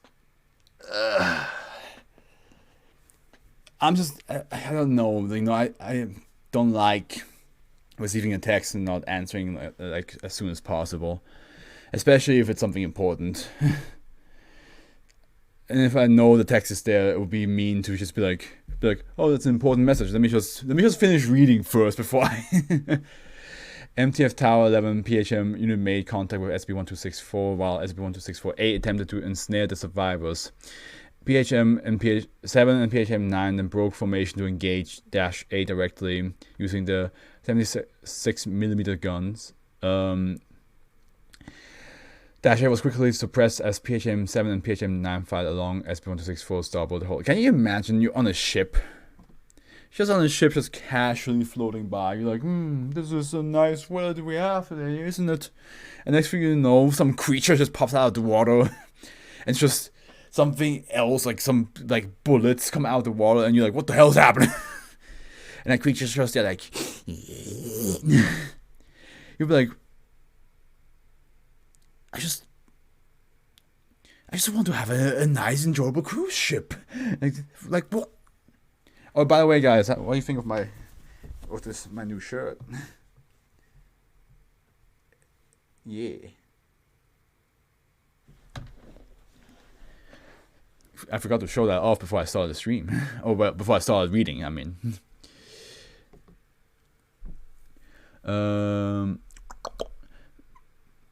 Yeah, right? It's really cool. We went to a horror exhibit here in London.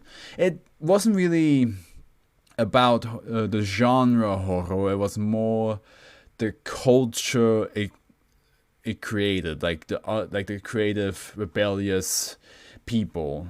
So more like what they got out of horror and less what horror is. You know what I mean? So it was more about the culture it created and less about the actual genre itself. So there wasn't anything really terrifying in that exhibition. It was just more artistic.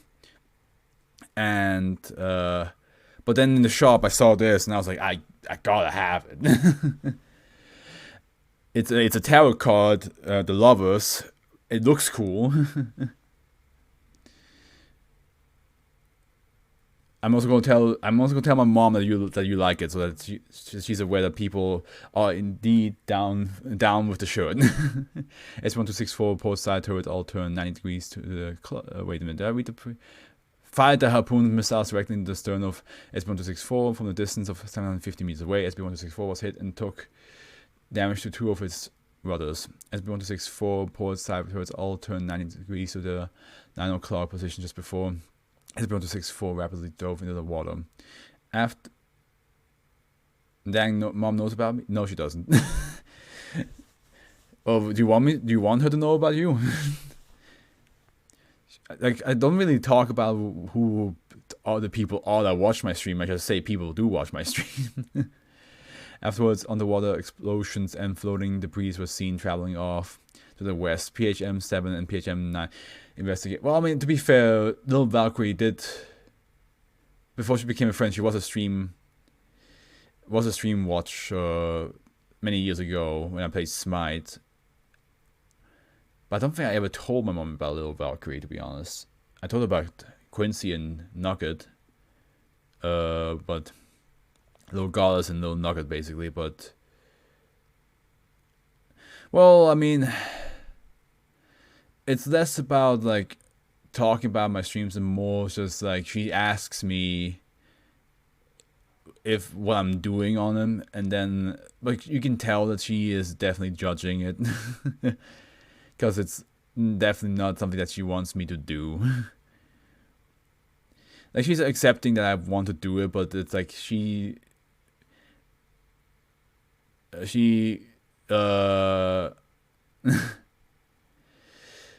like, she's okay with it, but she prefers if that was not the thing I ended up with, so yeah. It's okay. The fact that she accepts it is a big step for me, so. And then, I mean, at the end, like, unless I made like big cash with it, I don't think she would ever change her mind. Like, I think only if I ever stood on a stage in front of like hundreds of people that know me and like cheer my name and I make money with it, I don't think she will see it as a positive thing, because she will see it as a more like, well, you only have a parasocial relationship with like people that watch you play games, which she finds already weird. But I always bring up the argument like, well, why do people watch football? So, you know, it's kind of like what every YouTuber and Twitch streamer has to go through. Some, of course, not every. Some YouTubers and streamers have like the full support of the parents on it, but most that don't have the support, you have to like make big on it, and then they will be like, oh, my son is now this known person who gets to meet people and go places just because he does this weird thing I don't understand. Yeah. SB1264. Man, we were really in a discussing point, you and I, today.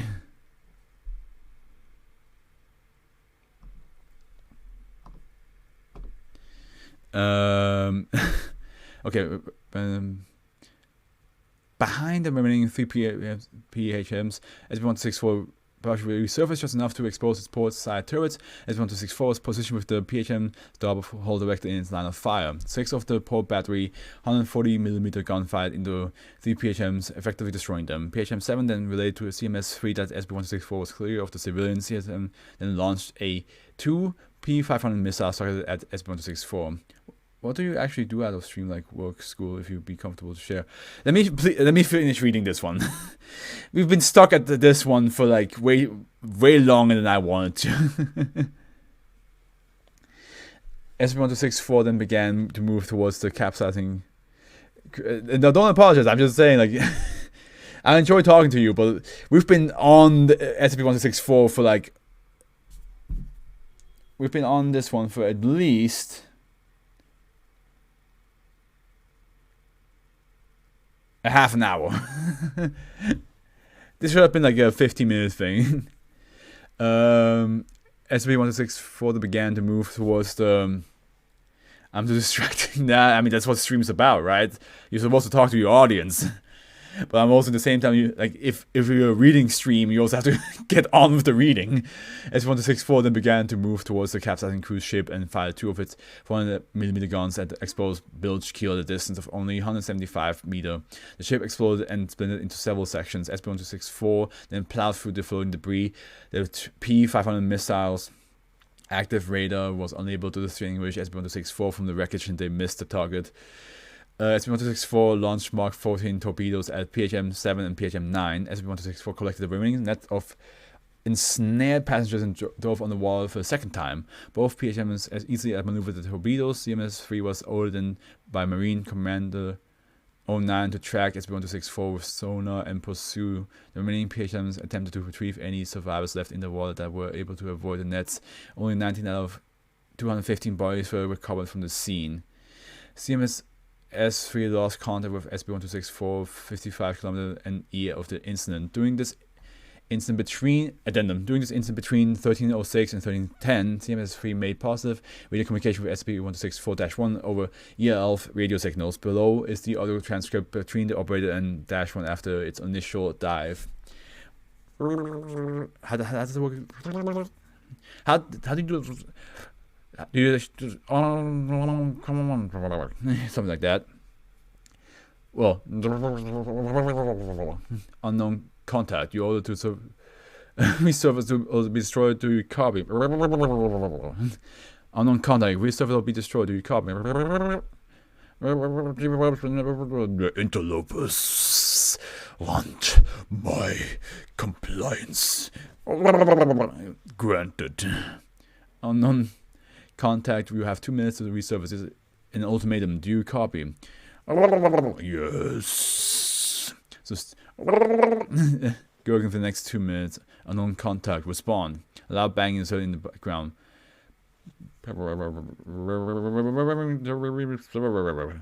Wait, no. Preparing to resurface.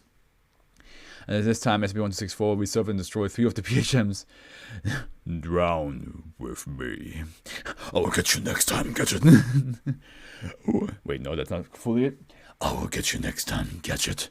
Next time. Post-encounter summary. The survivors were briefed and given Class B amnestics before being handed over to the U.S. Navy. A cover story was distributed through the media that the cruise ship sunk after suffering a catastrophic engine fire which killed almost all of the passengers. A false investigation of the accident was also initiated in order to suppress growing public suspicion.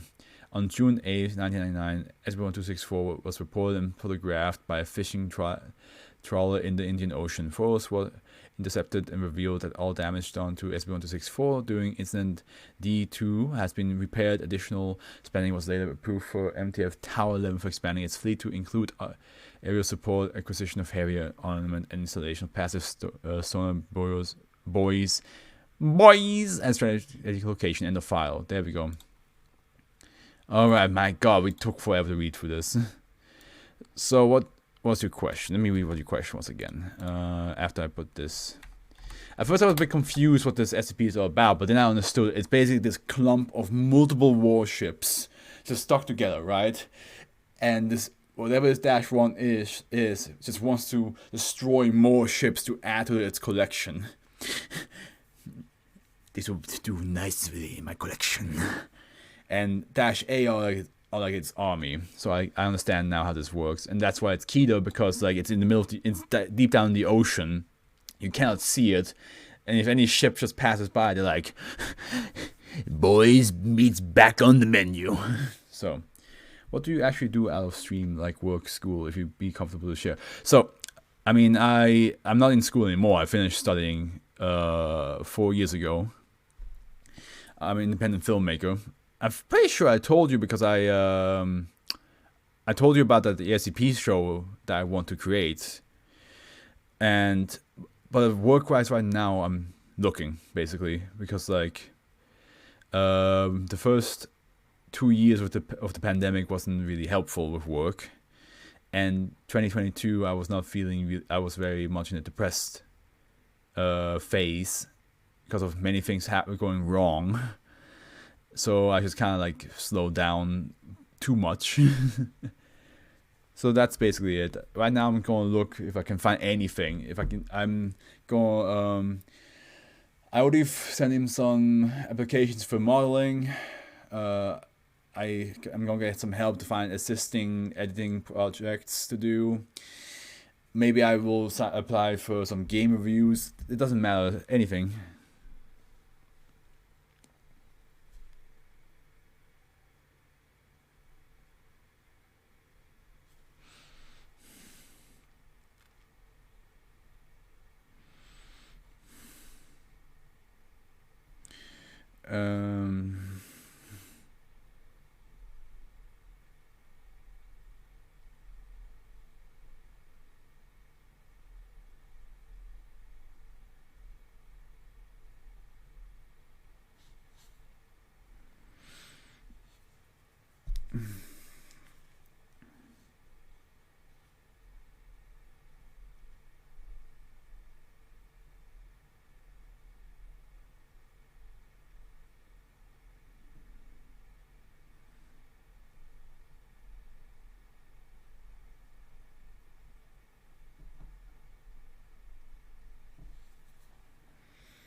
Okay, I'm glad you're feeling better though. Yeah, it's it was rough, but we're getting out. We're getting out.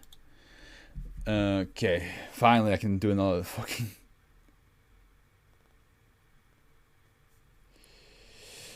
Jesus, we took so long to read. 42 minutes to read that one. The Mesozoic Preserve. Also, I should probably open that up here. It's probably easier to like respond when I don't have to like type it with these gloves on. Who do you will S with these L's? Oh, look at this boy. Look at him. Wait, is this another SCP? Oh, this is an old one. This is a way back in the day one.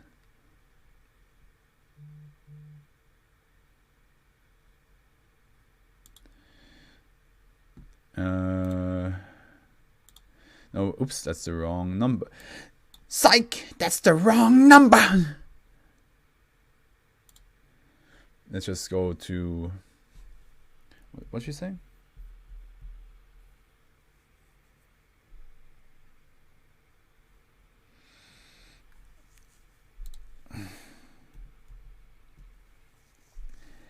Okay, I was like, what?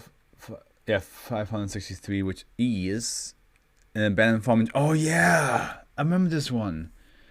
It's an abandoned farm in Hubei province, China, where the corpses of several dinosaurs were found. The Ancient Dragon Culinary Corporation has been creating food products. Yeah. The fucking China farm that uses dinosaur corpses to produce meat and food. Man, that was a callback. That was like one of the earlier ones that I streamed. Well, not streamed, but recorded myself reading. Or did I stream that at that point? Already? No, I think I recorded at that point, because the stream came like about a couple like SCPs later. Maybe, I don't know. But man, I remember, it's been so that's such a long time ago. Well, not really. Okay, so let's go on. Euclid, side 1265, which contains SB1265, is to be side 1265, which contains SB1265, is to be publicly maintained as a wildlife preserve by a safe and clean planet. Initiative, a Foundation front company. Scientific discoveries made by the Foundation regarding wildlife within SB1265 may be published following corresponding evidence of being found in the fossil records. Civilians wishing to travel through SB1265 are to treat with Class D and interrograde selective amnestics in order to be unable to remember instances of SB1265-A that they come into contact with. All untreated civilians found to have come into contact with SB1265 instances are to be treated with Class A retrograde general amnestics implanted with false memories and released. Every 6 months, X-ray by instances of -A are to be harvested for incubation and study before being released into the wild at maturity. Full procedures for care of young specimens of -A, including printing procedures, see document -I. An instance of -A image recovered from a camera within SB1265, photographed by Agent Elaine. Why is this name? Well, it doesn't work anymore, so we will never know. SB1265 is an irregularly shaped area of land measuring 50 kilometers squared. Okay, I thought it was a footnote. Squared within the Congo Basin.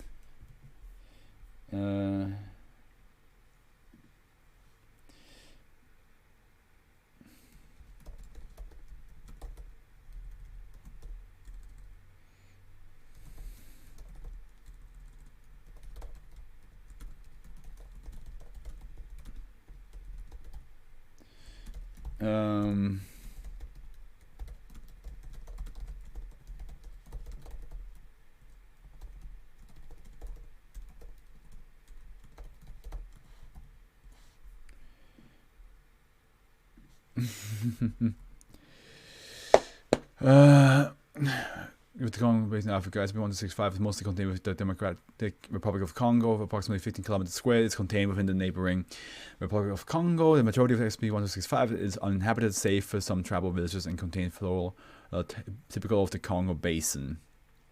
SB1265 is inhabited by several species known to be extinct, mostly from the clade Dinosauria. These animals collectively designated -A appear spontaneously in groups of 5 approximately once every 30 days and are not necessarily found on the fossil record within Africa. Instead, they appear to be selected based on the climate they lived in during the Mesozoic era. Oh, okay. Instances of -A are incapable of leaving SB1265 as they dematerialize upon crossing the border of SB1265 and reappear in an area within 3 kilometers of the border sedated. I just imagine, like, if you ever played Portal and you try to bring the companion cube to the elevators, where, like, and there's like the door, right? And you, whenever you pass through the companion cube, it's just like it's just the companion cube just fucking vanishes, just gets evaporated.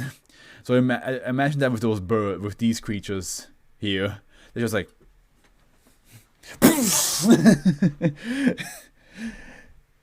and next thing you know, like somewhere 3 kilometers later, they're just on the ground, just asleep.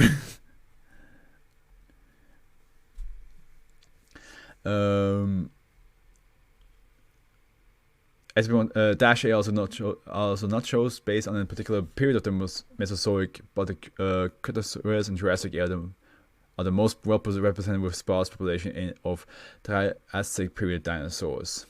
In addition, several non-dinosaur reptilians such as pterosaurs are known as to exist within SB1265 but are not commonly seen. It's still wild to think that dinosaurs were a thing once, right? If you think about how big and they were and how they all looked back in the day, like, it's just crazy to think about that those things were once just roaming the earth. -A instances of even carnivores show no aggression or fear towards humans unless provoked. To date, the 3 Foundation personnel killed SB1265 have died as a result of accidental provoking a 1265-A instance, as opposed to being actively hunted by a carnivorous species of -A. Notably, there are a few large carnivorous. Did I say carnivorous before? Carnivorous is the word, or herbivorous. Now I'm herbivore. Herbivorous. Dinosaur grass eaters. Dinosaurs present at -A instances and a lack of dinosaur species with whose fossils have been found in North America.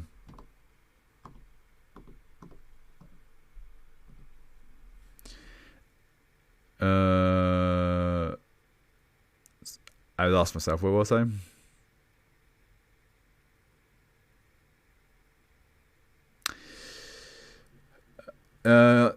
Today, the 3 Foundation personnel killed in SB1265 have died as a result of accidental provoking a -A instance, as opposed to not being actively hunted by carnivores. No, wait, I was down here. -A instance and the lack of dinosaurs.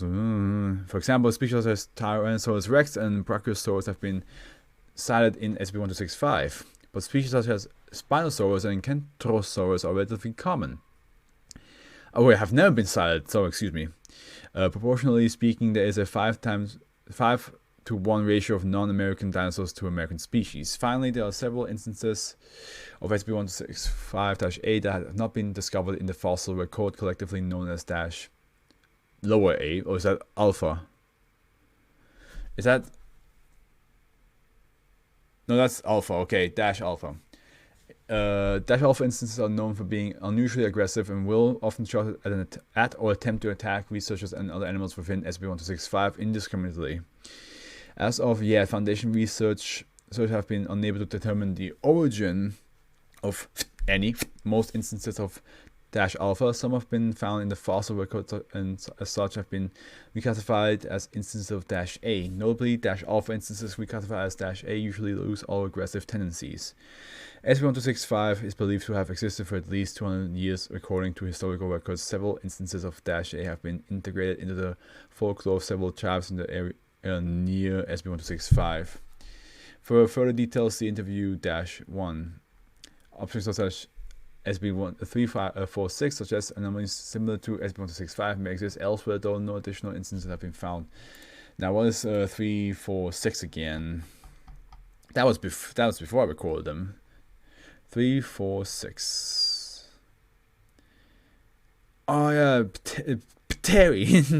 Terry the pterodactyl. Yeah, that little guy. It's a pterodactyl the size of a hummingbird. Yeah, he's like super tiny. It's a small tiny pterodactyl.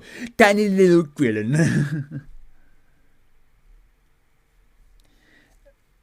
Was it again? He acts like both birds and bats eating small bugs. Yeah. Yeah, he's just a hummingbird-sized pterodactyl. -1. Interview 1. Interview conducted by Dr. Wells in Mboshi village 5.5 kilometers away from the perimeter of SB1265 regarding -A sightings. All dialogue is translated from the Lingala language. What can you tell me? What can you tell me about the monsters? There are several of them in the jungle, almost all of them in the water. They do not eat people, though not most of them, except the Ningomonone, roughly a large python. Ningomonone is like a big snake with legs, walks on all four like a dog, and has a big ridge on its back that will eat you if it catches you. It is believed to be exaggeration today. No record of instances of -A consuming humans have been found. You say that, you never know. Tell me about Mokale. Mokale Membe, one who blocks rivers, is the largest of them all. It is big enough to block rivers and makes them lakes rise. It can breathe underwater, but it's not a fish, and the earth shakes when it walks. There is also Mbilu, the beast with planks in its back. Proceeds illustrations of Camarasaurus and Kentrosaurus from his pack. Are these Mokale and Mbilu? Yes and no. No. These do not have feathers. Everything else is right. But Mbilu has feathers, so does Mokele. They're almost like birds in that way, but they do not fly. The ones that do fly have no feathers. That must be fucking confusing. Imagine being told, yeah, the ones that do fly don't have feathers. And you're like, something tells me that that's not supposed to work. But I don't know what else to tell you. That's what's happening around here. Some of them don't have feathers and they fly.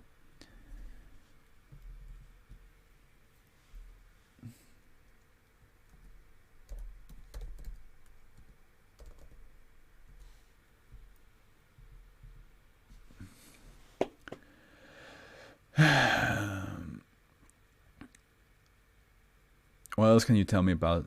What else can you tell me about the area? It is hexed. The Mokeles and the Mimbilus and others cannot leave it without vanishing, nor can their eggs or meat. Years ago hunters tried to bring back the carcass of a Mokele. It took the whole village, and when they reached the edge of the area, it simply vanished. How many people have gone into the area over the past several years? Many. They are hunters, but they do not want to kill. They want to find Mokele and nothing else. They never succeed for whatever reason. It's because they do not look in the one area for Mokele. We tell them that it is dangerous, and it is. All people know that area is dangerous and not to go near it.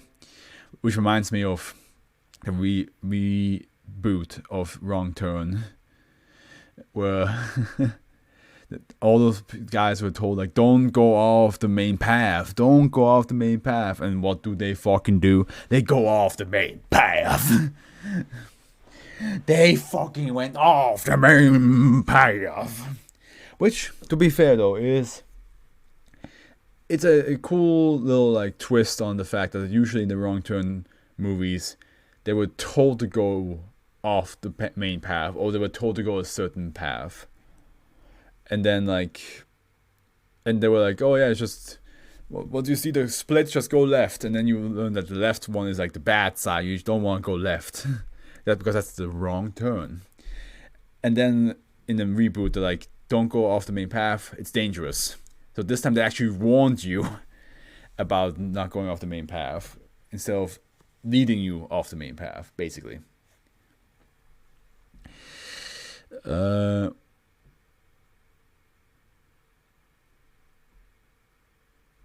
That will be all. Thank you for your cooperation.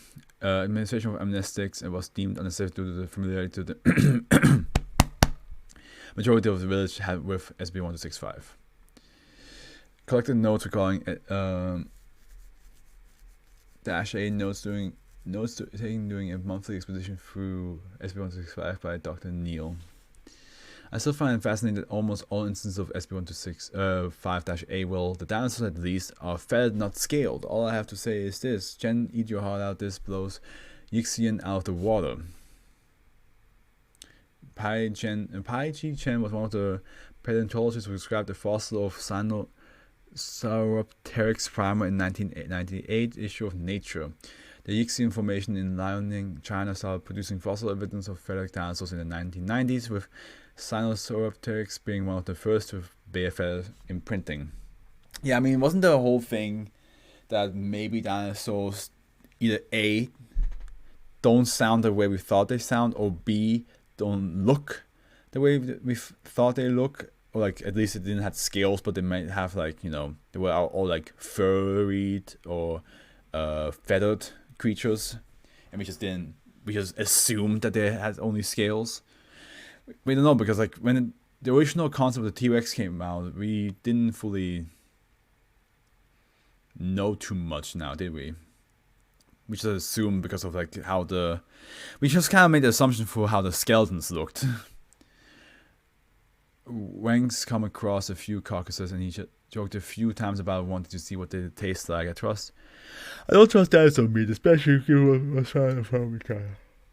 Yeah, that's the farm that. There are some trilobites in the water, however, and the natives sometimes come here to fish for them. They taste like prawns. As noted in the main description, the majority of them are from the clade Dinosauria and are all suited to fit the climate of the Congo. Several of them are quasi-amphibious, such as the Kentrosaurus, which prefers to spend time in water. Observation has shown that it can hold its breath for up to 1 hour at a time. As such, Kentrosaurus natives to this area have large amounts of algae growing on their plates and spikes, occasionally giving the illusion that they are living in bush of some sort. Kentrosaurus are usually quite docile, but we've seen that the Tharcomyces can take down small trees. Clinical term for the spikes at the end of the Stachosaurid tail. Despite the theory created by Mr. Russell in the 1980s, there is absolutely no evidence that Troodon would have evolved into the so-called dinosauroid. Oh my eye. In 1982, Dale Russell hypothesized that if they had not gone extinct, Troodon would have evolved into a mere humanoid form known as a dinosauroid. There is no evidence to support this claim. But they are rather intelligent. They have been seen using rudimentary tools in a manner similar to chimpanzees in order to pick fruit from trees and throw rocks at the prey in order to endure it. We found a family of baryonyx today. As it turns out, they're semi-aquatic and use the tails to shoot through the water after fish and chomp them up like crocodile or gharial. They appear to be associated with a clan of Spinosaurus. Dr. Moore was. By the way, let me just check how many. Okay, there's not that many left. Dr. Moore was very disappointed about seeing a live Spinosaurus, and I honestly can't blame him. They're mostly quadrupedal and have a feather covering more like ducks than anything else. The skeletal structure is completely unsuited for walking upright, and the less said about the so-called spine, the better. Scientifically fascinating, but as a lifelong dinosaur enthusiast, I must give for such a titan. Kind of funny to like have an SCP that says like, oh, we found a way to make that dinosaurs exist for a small area. Well, not a small area. 50 kilometers square is a pretty big area, but for in an area, dinosaurs can exist for a brief moment. And this is SB saying like, the dinosaurs don't look at all like how we imagined. But at the end, the dinosaurs that he explains could also not be at all what we imagined at all. Like, this is just a different perspective of how dinosaurs could potentially have looked like. We've made an incredible discovery: a 4-winged flying dinosaur with wings on both its arms and legs. Wang speculates that it is a completely new species of Microraptor native to Asia. It's called like a raven. Its plumage is an iridescent black. Since not been found in the record, it's a -A instance, and those things are tetchy. Wang nearly got his finger bitten of sedating it. If it's ever found in the fossil record, we'll name it properly. But for now, it's just Microraptor foundationi. Foundationi. Microraptor foundationi. Fossils of this species were discovered in 2012, and the animal has since been publicly classified as M. Hankinki by Gong. Oh god, all these names are driving me nuts. We finally found something that isn't feathered. It is a species of crocodile, Postosuchus, late Jurassic. It was drinking at the edge of the lake when suddenly a pack of Colophysis jumped out and attacked it. Several of them went for its throat, cutting the jugular. As soon as it bled out, they began stripping the corpse to the bone. It was astounding, almost like piranha tearing apart a cow in the Amazon. We managed to collect a skeleton, and Wang noticed that the thing had 3 shattered ankles, as if it had fallen and landed on the feet, probably with why the Solophysis were able to take it down so easily. Are you a dinosaur fan, Jade? Or are you at least interested in dinosaurs, or are dinosaurs a thing where you're like, I don't really care? We saw a magnificent fight between a Therizinosaurus and a Carnotaurus. The Therizinosaurus practically decapitated the poor carnivore, which was about the same size. The Therizinosaur then did something rather odd. It cut open the Carnotaurus corpse and dipped its claw in the blood before scoring the trees around it with dinosaur blood. I believe that this was done for the purpose of marking territory. It's actually rather fascinating, if somewhat gruesome. The Therizinosaur then ate a bit of flesh from the Carnotaurus and left the area. Yeah, sure, not super a lot, but I do like stuff like Jurassic Park. Gotcha. What about Land Before Time? Do you like that kind of that animated movie? With Littlefoot. Dr. Moore has apparently never seen a Dilophosaurus outside of a certain movie. He was absolutely shocked when he saw one, and it wasn't a 2-meter long creature that acted like a dog, but rather a 6-meter long creature that looked like it could bite off his head. It ran away, but we managed to get some good pictures. Also found some footprints from an unknown sauropod. Yes, I loved that as a kid. Yeah, no, we had a TV channel called Super RTL, and that's where it always, every Saturday night they showed kids movies, and that's where also a lot of the Ghibli movies popped up occasionally. It was specific months for Ghibli movies would show up. But yeah, the Land Before Time movies also came on there as well. I honestly have no idea what on earth we saw today. We found a new instance of a Dash Alpha. It appeared to be ceratopsid with a single horn and 4 short, stumpy legs, but it had long tail dragging along the ground, uncharacteristic of a ceratopsid, and didn't have a frill of any sort. Instead, it almost seemed to have floppy ears near the top of its head. It was also quite aggressive and was engaged in combat with a Pachyrhinosaurus for unknown reasons. It ended up going the poor thing. We decided to head back to the side of after that. This was fun. It's definitely, if you know all the dinosaur names, I'm pretty sure this would be, you would geek out, oh my god! But just in general, it's a fun idea. The idea of oh, hey, this is an area where dinosaurs exist. And they are not what you would think they would seem like. Permian Arc. Let me just...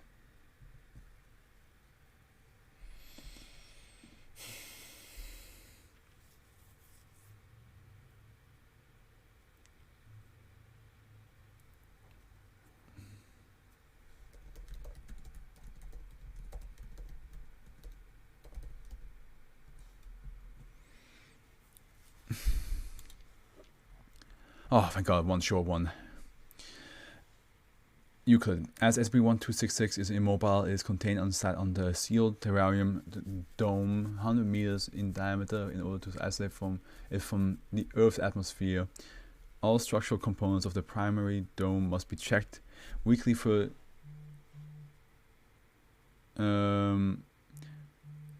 wait.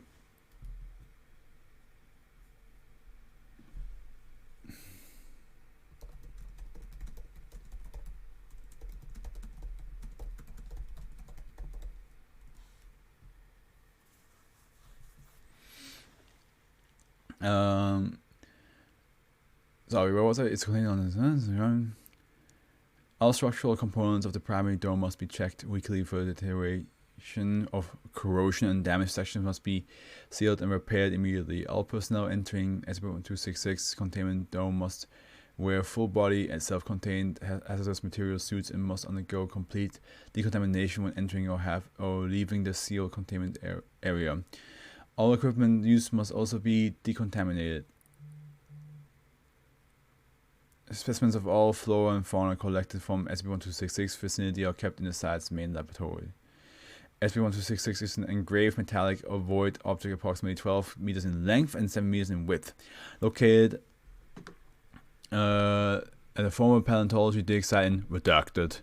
PR China attempts to date the artifact that have met with only limited success at all attempts to sample its surface material have failed thus far. However, through dating the surrounding strata and analysis of its primary effect, it is suggested that SB1266 is at least 252 million years old, placing its presence on Earth just prior to the Permian Triassic extinction event. Oh, we have Triassic again. I don't know. when I read through dating the surrounding strata analysis of its primary effect, I know they meant through finding specific dates, like time and day, but I thought it literally was asking through dating, as in going on a date. So I was like, what? Did you date the ground?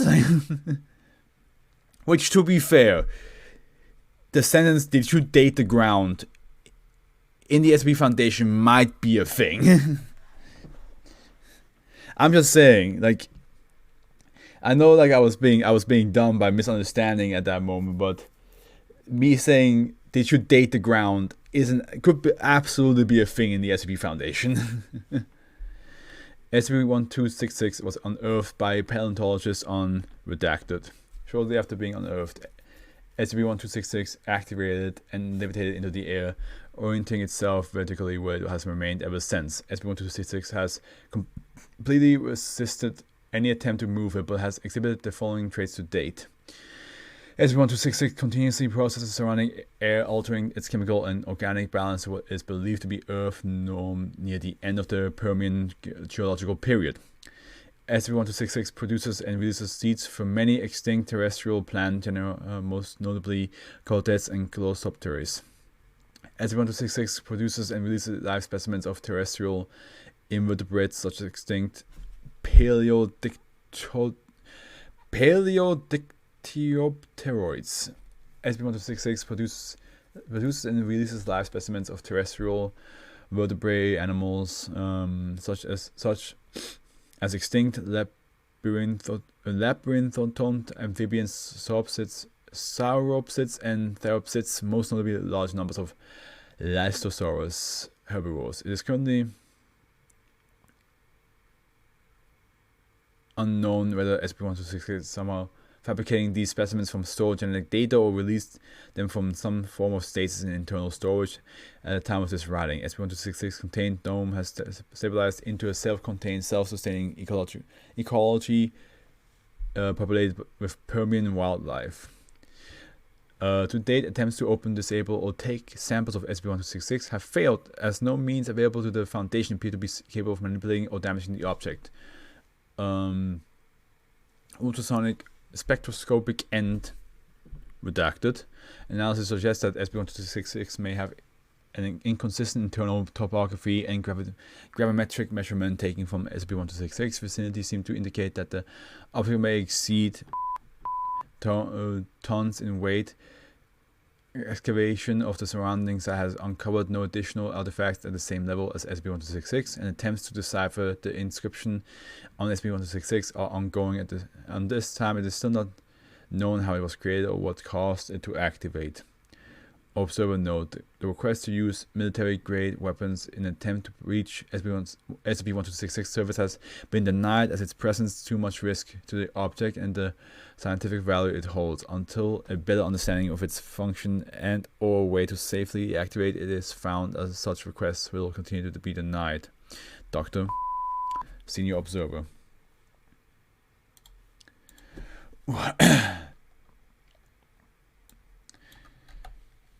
to think that we had two things that had to do with dinosaurs, technically.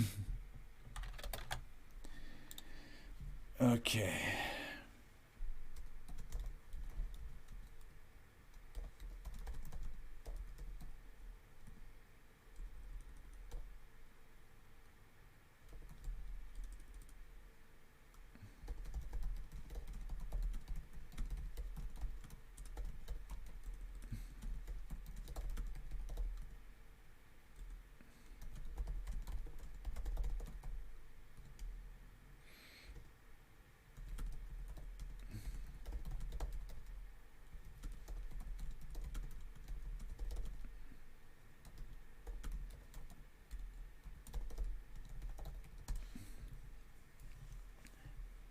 Okay. Let me just check something.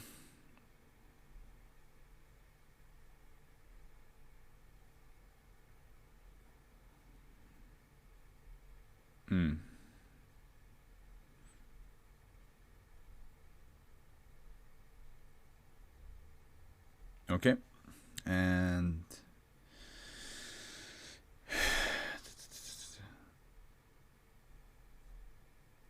all right.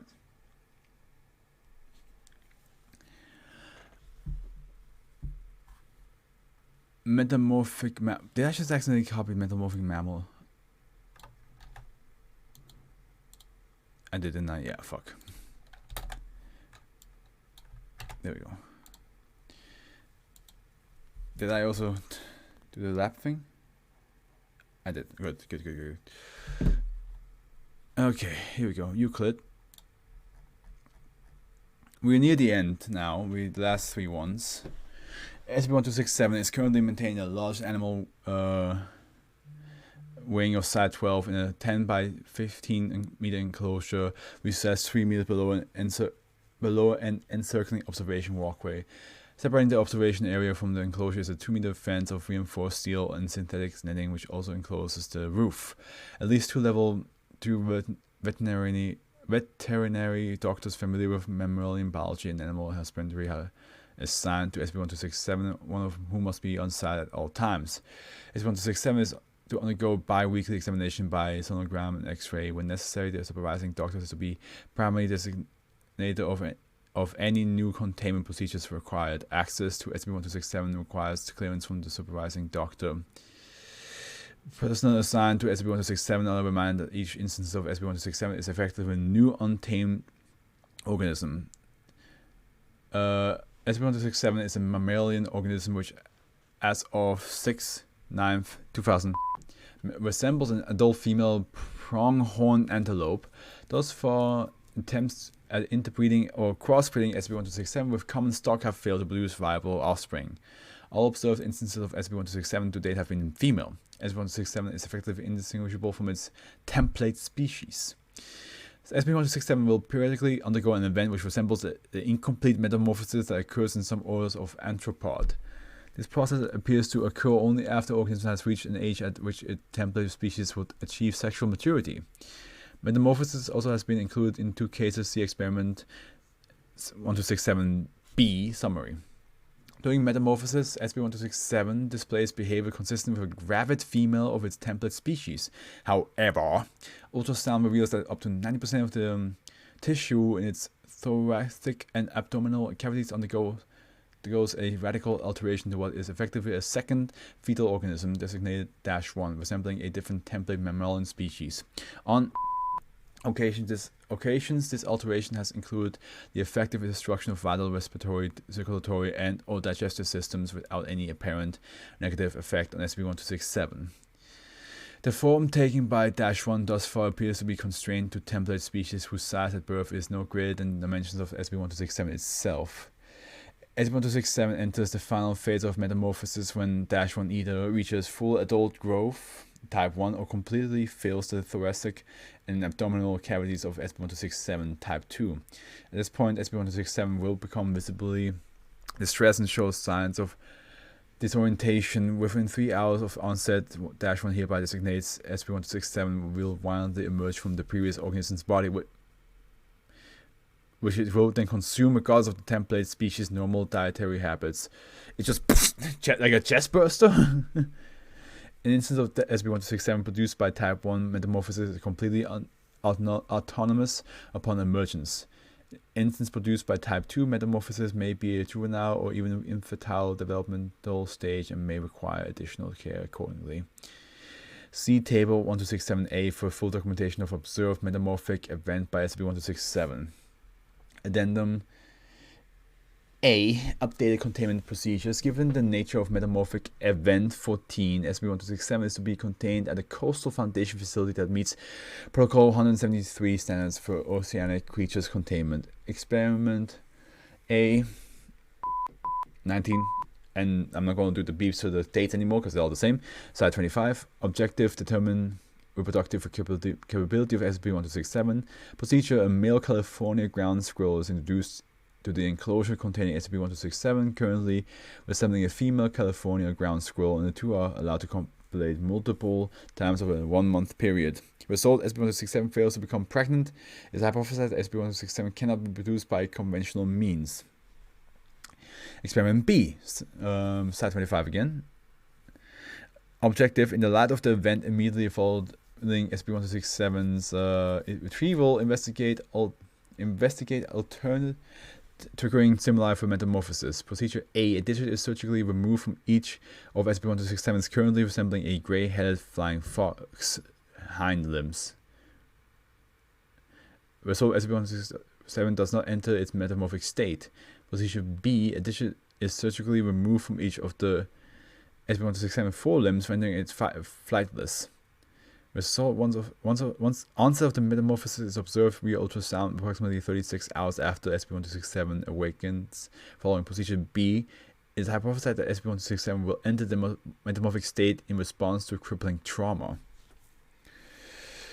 Okay, so that's why you took... Okay. A bit extreme, but okay. Experiment C, side 12. Objective: investigate the potential for reduction of SB1267 via non-traditional methods. Procedure: nuclei from memory cells harvested from SB1267 currently resembling a grey wolf are transferred to nucleated egg cells from a donor grey wolf, and the resulting eggs are implanted into 3 gestational surrogates, 3 in 1, 5 in the second, and 4 in the third. Result: all 3 gestational surrogates miscarried. None of the eggs implanted in surrogates 2 and 3 progressed past the blastocyst stage. The fetuses carried by surrogate 1 showed filete, hypopotamate, and characteristics respectively. Additional research into cloning is recommended. Psychiatric evaluation personnel -53 access granted. Dr. A 2/1236-53. Dr. L. Dr. A was referred for psychiatric evaluation following event 23. Good afternoon, doctor. Please have a seat. I understand you've been having difficulty sleeping. Would you like to talk about what's bothering you? I think I just need to get it off my chest ever since the last metamorphic event with SB1267. What about it? None of us, well, I think we all would know it could happen eventually, probably just didn't want to consider having to actually deal with it. You're speaking of, I see, the latest instance of SB1267? Have you seen the drawings she's making? She remembers, man. Every single metamorphosis, probably hundreds of them. She's likely 12 years old, and this ultrasound, oh god, it will rip her in half. Dr. A. This needed last time the Foundation will be required to keep a humanoid SB in containment. If you're unwilling to or unable to contain your duties with SB1267, I can recommend that you be assigned. I can recommend that you be reassigned if you wish. I can also put in a request to site administrator for Class C amnestic. Oh shit.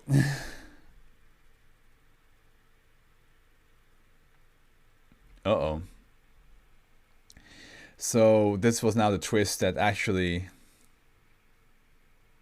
Well, actually, no, never mind. Because it says here a mammalian organism that resembles, which of this day resembles an adult female pronghorn antelope, but it can also become a human.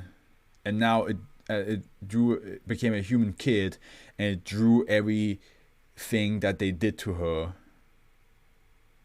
throughout these tests. all this, like all these 3 tests that we know for a fact, and more tests that they could have done. We know for a fact that they took out, like they chopped off digits, like fingers, when it was in flying fox form. They tried to they tried to make them mate with each other. Like all the things that they done, it remembers. Oof.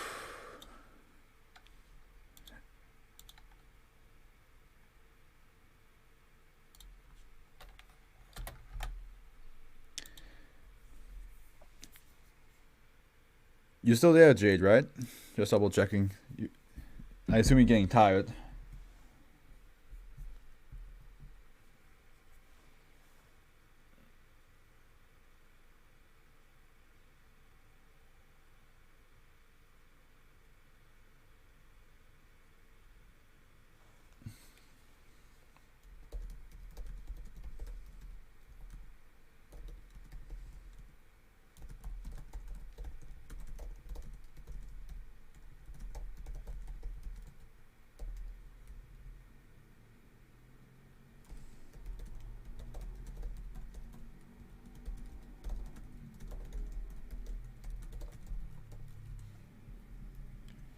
Yeah, I'm here. Okay. Oh, that's sad. Yeah. That is. It's pretty messed up. Mass hysteria. I hope the mass hysteria is a short hysteria. It is a short hysteria. Well, there's laughter. Okay, we can read both. Save exquisite. Sequi, SB1268 is to be kept in a standard humanoid containment cell and fed regularly. The room is to be monitored by one guard at all times. In the event of a containment breach, security personnel are required to detain SB1268 alive if at all possible. However, if personnel deem SB1268 an imminent risk, they are permitted to dispose of it by any means necessary. SB1268 is a human male of indeterminate race with brown eyes and black hair. While SCP-1268 is capable of basic motor functions and self-maintenance, it does not appear to be capable of communication. Notice it shows signs of emotion or higher intelligence. It is currently believed to be non-sapient. However, it has demonstrated the ability to use stairs, doors, handles, and elevators. Okay. When left to its own devices, SCP-1268 will wander aimlessly until it is in proximity to a large group of people. Due to the inherent expense of testing SCP-1268's capabilities, the exact group size and conditions are necessary to trigger SCP-1268's anomalous effects. Wait, what? The exact group size. Okay. The exact group size and conditions necessary to trigger the anomalous effect is unknown. They don't know how many people they need. The phenomenon has been observed to occur in groups as small as 35. That's not very small though. That's still a lot of people. Like, if you told me it's still activated in the groups of 3, I'd be like, yeah, that's not a lot of people it needs. But 35? Yeah, that's still a lot. In this situation, SCP-1268 will go into the crowd and slowly move through it. During this process, the behavior of these in the group will be altered in a predictable manner. Oh no. 0 minutes to 2 minutes. No effects are visible. 2 to 7 minutes. Persons in the crowd are visibly nervous, turning their heads frequently and moving more quickly than before SCP-1268 entered the crowd. 7 to 14 minutes, persons other than SCP-1268 begin to experience disorientation and confusion. Some will actively attempt to exit the crowd, although most will continue with whatever activities they were participating in.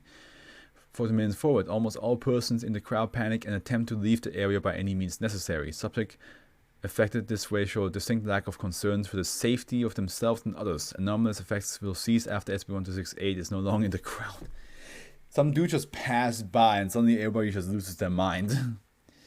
The danger of SCP-1268 varies with group size, group density, accessibility of exits, and size of exits. On average, 30% of all persons in a group that has been affected by SCP-1268 will be killed from being trampled or from interpersonal violence.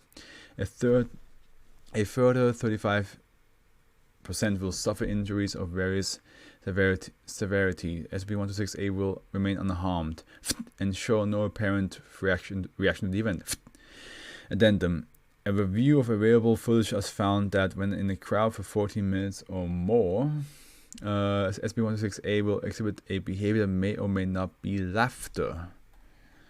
Yeah, okay, now let's read this. Most days I wish I hadn't been given the ability to do anything for myself. It's nice that I can feed myself and use the toilet on my own for what I hope are obvious reasons. The act of operating an elevator properly is the high point of my day. The moment where I can choose the floor I want to is like having a weight lifted off of my chest, and so on and so forth. The thing about agency is that even the smallest drops open the door for guilt. There are an assortment of very good reasons why I'm not responsible for what I do, but whenever I do anything more than put one foot in front of the other, I can't shake away the thought you could have stopped yourself. Guilt is the only emotion I've always felt strongly, and is doing me no favors now. Even so often I'll try to count the bodies, memorizing them, if only in aggregate, but my body is usually steering me away before I can get a look at everyone. It's a shame because I'm very good at memorization, always have been actually, and could keep an accurate tally if I was allowed. Now that it has done me favors, my memories is that what allows me to write this. Writing still brings satisfaction even when I'm the whole audience. But I digress. My point is, I'm a writer, and with some effort I can still do it in a limited fashion. I construct narratives. Here are two narratives. The first entails me being placed into the body that goes around and makes people kill each other in a blind panic. I'm a decent person, and I find this very tragic, and I wish that it wasn't happening, or at the very least I was not forced to participate. Even the faintest whiff of agency is enough to make me doubt and blame myself. It happens anyways. The second entails me being placed into a body that goes around and makes people kill each other in a blind panic. I'm an evil man who takes great joy in this, only wishing that I could take control of my body and do it more often. Every moment where I can move for myself gives me hope that this might happen. Things proceed as normal. You notice that empathy and decency only cause me anguish. I doubt they elevate the pain of being crushed under the pile of screaming humanity. My teachers always said that a logical, detached perspective was one of my strengths. There was a moment when the crowd fervor reaches its fever pitch, where I have no chance to express myself. Not speech, unfortunately, but whatever I'm feeling comes out, I let it. I'm tired of crying. Maybe I should laugh. Okay, last one. Hopefully it's short.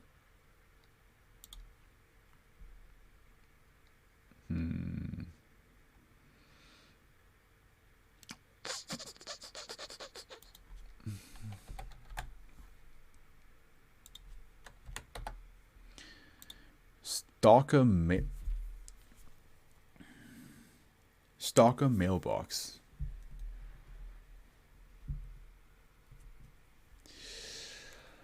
Okay.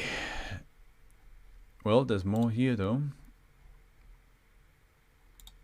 It's still pretty short. That's okay. That's good. That's good.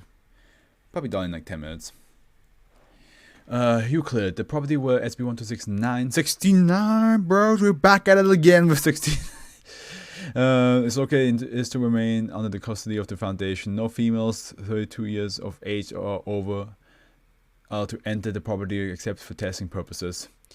One male researcher is to reside within the property under the guise of the current resident is to monitor the behavior of SB-1269.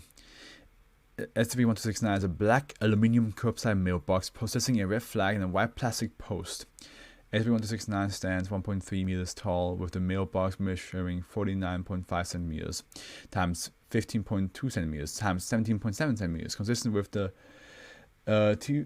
two mailbox size in the United States. The number is printed on the right side. It lacks any manufacturer marks and has minor dents and abrasions, suggesting the object has been present on the same property for some time. Due to the nature of SB-1269 effect, the object is permanently located in Massachusetts in front of those of house number on Avenue. SCP-1269 anomalous properties will manifest only when a single female, 23 years of old, hereafter referred to as the occupant, resides within the same property as SCP-1269. Approximately 2 weeks after the occupant moves in, SCP-1269 will start to manifest unaddressed letters every 4 days. The contents of the letters are romantic in nature and are targeted towards the occupant of the house. Surveillance within SCP-1269 has shown the letters manifest approximately 3 seconds after the occupant's mail has been delivered. Listen, I, as a guy, cannot imagine how creepy it is to having to deal with stalkers. I mean, I'm pretty sure there's also like female stalkers that stalk guys, of course, but I feel like, you know, percentage-wise, we can agree that women have to deal with that a lot more.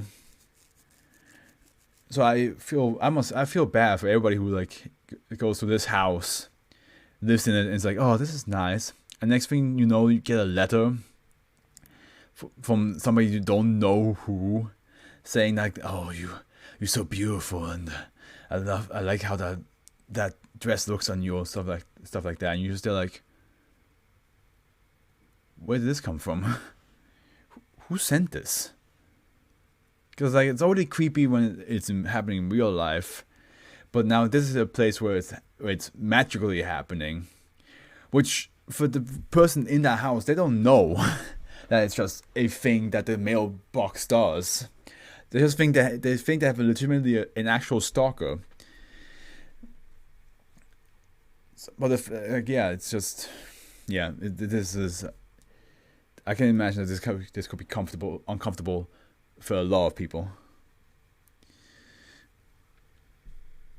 Exactly 3 weeks after the appearance of the first letter, SCP-1269 secondary anomalous properties will manifest. Letters will begin appearing daily, with contents becoming increasingly more obsessive and erratic, until the point that the letters progress into a single sentence. In some occasions, multiple letters will appear within SCP-1269. Additionally, when not under direct supervision of the occupant, SCP-1269 will teleport to a location near the occupant and face them.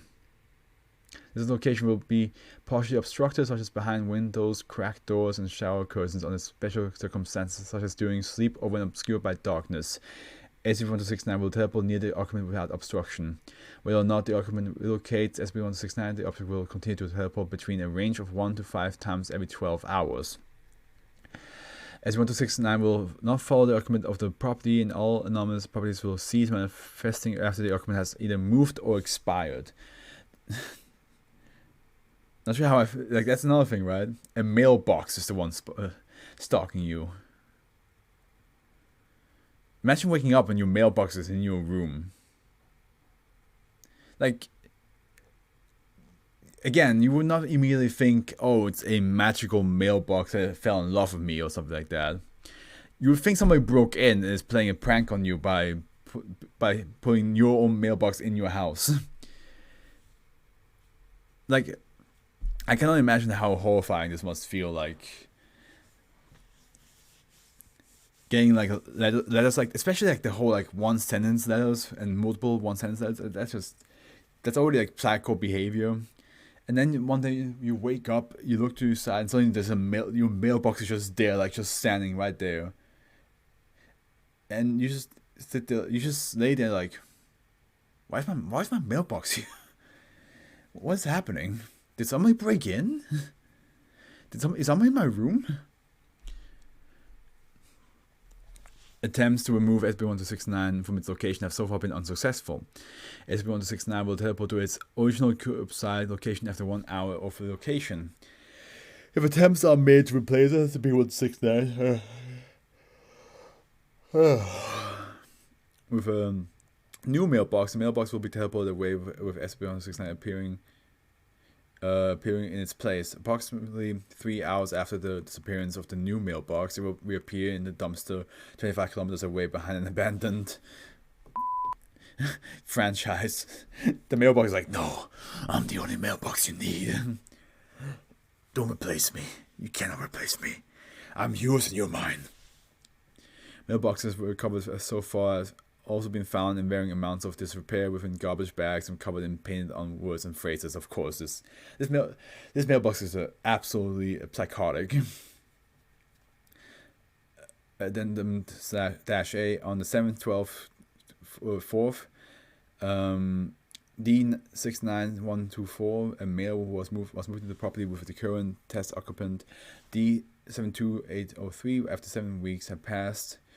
SB1269 stopped reporting at this time. 3 days later, D69124 disappeared from the property, causing SB1269 to resume all anomalous behavior. Did the mailbox make this D-class disappear? 2 weeks after the disappearance, D69124 was found in a similar location as other replacement mailboxes. The dog was found within a large garbage bag with severe bruising and laceration, and apparently fatal blow to the head and a lack of hands and lips. See document -B for record of phrase. Okay, that's even worse. So not only do you get no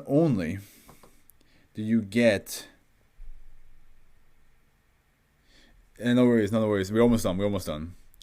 But not only are you getting a mailbox sending you like love letters, which you assume is some random dude that somehow saw you get to this house. If you were to move in with your boyfriend will be dead because the mailbox will kill him and teleport him away from you. Like it's already creepy enough when a human being does this, but it's a mailbox. It's an inanimate object wanting to be together with you, and will be willing to destroy either other mailboxes or other mail rivals completely, just to like be with you. And unless you move out or you die, it will not stop. Access granted. Transcript below are several letters delivered to D871532, who temporarily reside within the property of SB1269 for testing. 7/21, 1908. Not us used to go till 3 a.m. before Christmas. Now tired before 1 a.m. I mean, it's just been like a lot of things happening on my side, and I assume that's the same case with you, right? I mean, I'm still gonna be up until 2 a.m. though. I remember the day, the hour, the infinitesimal sliver of a second when I fell in love with you. I realized I loved you and only you the moment my heart stopped and I lived for you alone. But something about reading that just that relaxes my body so much that it just like wants to like sometimes just like Perhaps it was the way you carried yourself on the tired days. Perhaps it was the way your eyes shone when a transient beauty crossed your path. Would you understand how I longed to be that butterfly dancing on the afternoon breeze, that small flower struggling through sidewalk cracks, that passing swan-like cloud in the sky? How I longed to be anything that would catch your eye and move your smile. You passed by me each day, never sparing me more than a glance, but for me it's enough to carry me until the next day, as I wait to catch a glimpse of you and your unearthly beauty, your charming laugh and graceful step. I love the way you dance whenever you walk. I love the way you tilt your head towards the sun. I love everything about you. I love you. Not that much besides the doctor top point against this week. Did go according today, so I guess. What a simp. I think simp is a bit of a weak insult in this case.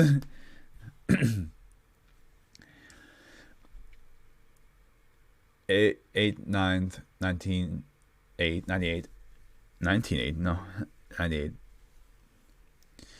How could anyone describe one of as perfect as you? Vision of elegance and loveliness.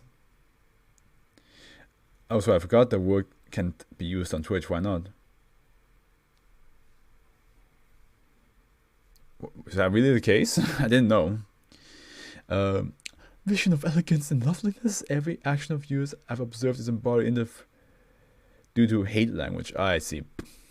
Well, action of yours I've observed is embodied in the fragility and delicacy of a twirling snowflake, and yet you waltz into eternity with the softest of motion in perfect rhythm with the air in the world. I mean, to be fair, like, that word for me, like, I don't even think it's a word. I don't use it at all.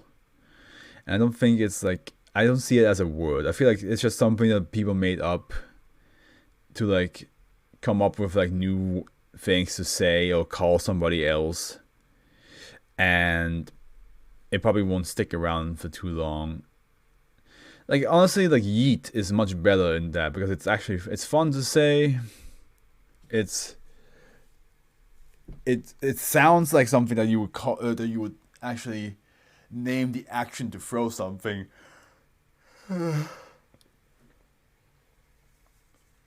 But like words like simp and riz, those are like words where I'm like, you just coming up with shit just to like seem special. I mean with it, yeah. That's fair. That's fair. But I feel like simp and riz are like two words where I'm just like, really, like that's the best thing you can come up with. What does riz even mean? I think, well, I understand is it's supposed to be like your charm, like how attractive you are.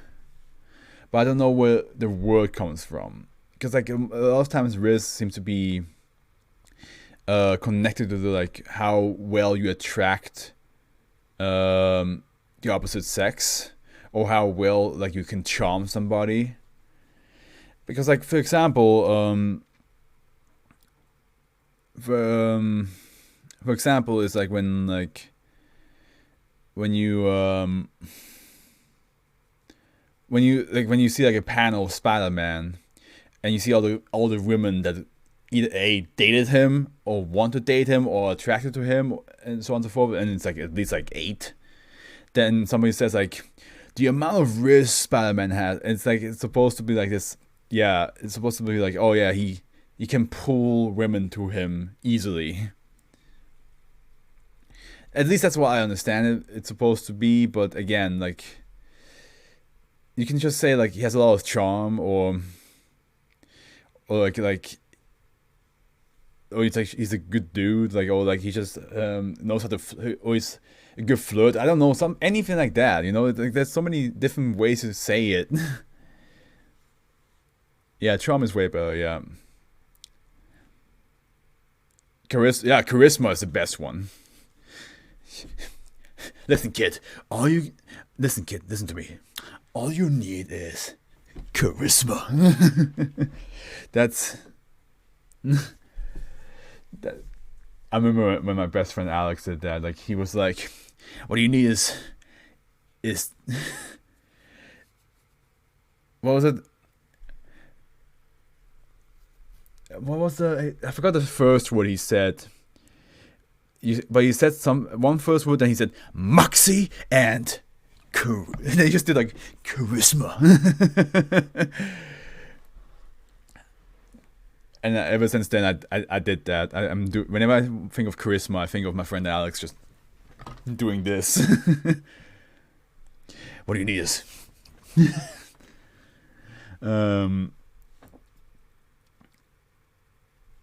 that's pretty funny. Yeah, I mean, he is great when it came to like random things that stuck to me. I remember when I had the whole idea that my Afro has powers, because I always said that Afro is with you ever since I was like a teen, and sometimes I would be like the power of the Afro is with you, something like that, you know. And then I came up with the idea, like I photoshopped myself poorly with glowing eyes. I was like, the Afro will grant you one power. Which one do you pick? And one of them was psychic. And my friend Alex looked at that one. I was like, what does it entail? And I was like, well, yeah, psychic. You can communicate via like, you know, telepathy, and depending on which power you pick, depending on the person you are, you can build it differently. Like for example, super speed can be either you run really fast or your body isn't overall fast. It depends how you want to go further on. So I started, and then he looked at me as like, can I like talk to, like, because psychic was like telekinesis or telepathy, sorry. And he's like, but I didn't say that. I just said psychic. And he said, can I talk to kind of talk to people via my mind. And I was like, yeah, if that's what you want to focus on, you can do that. And then he just grabbed my shoulder, really like with the fingers like digging into my shoulder, shaked it wildly, leaned back, like as far back as possible, while shaking my shoulder, and still keeping eye contact with me. I was like, Logan!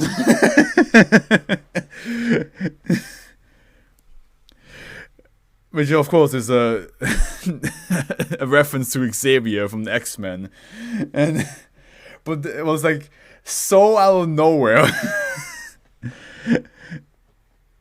that I just did not expect it.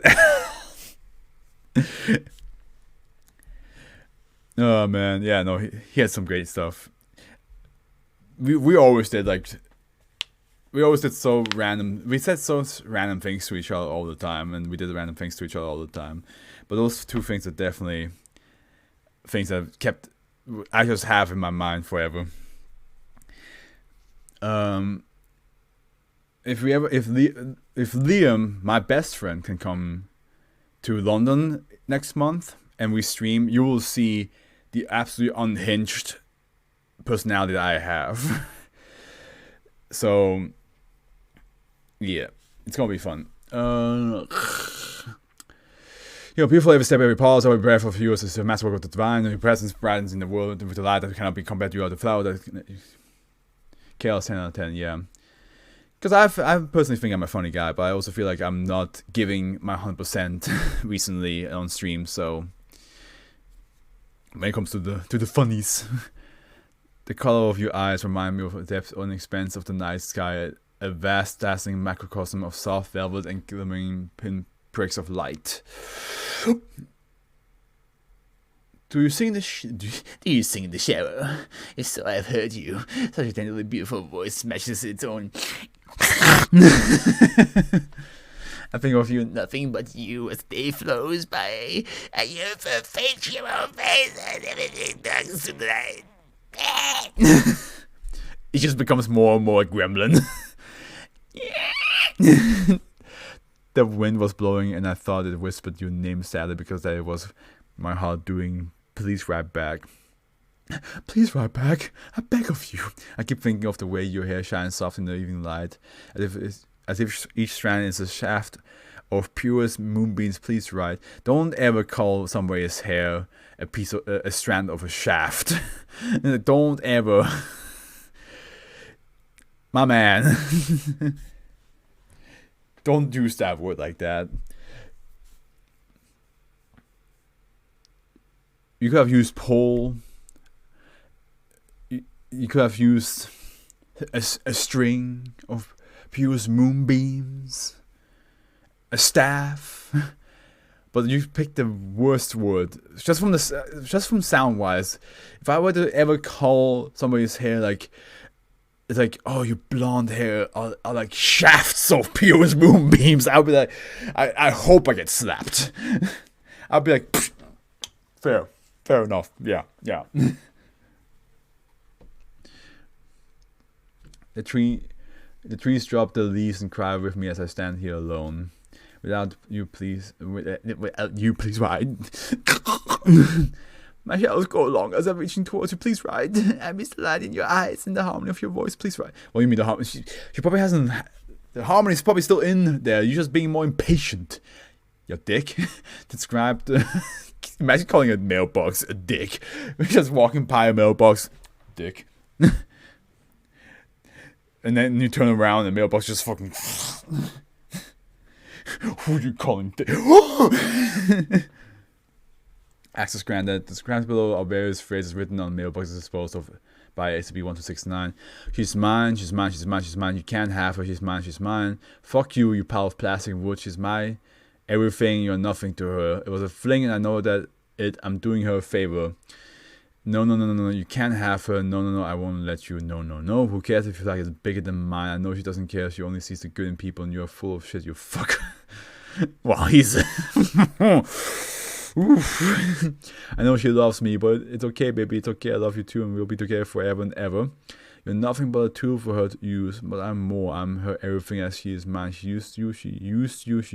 Now you... Now you're where you belong. I'm not sure how.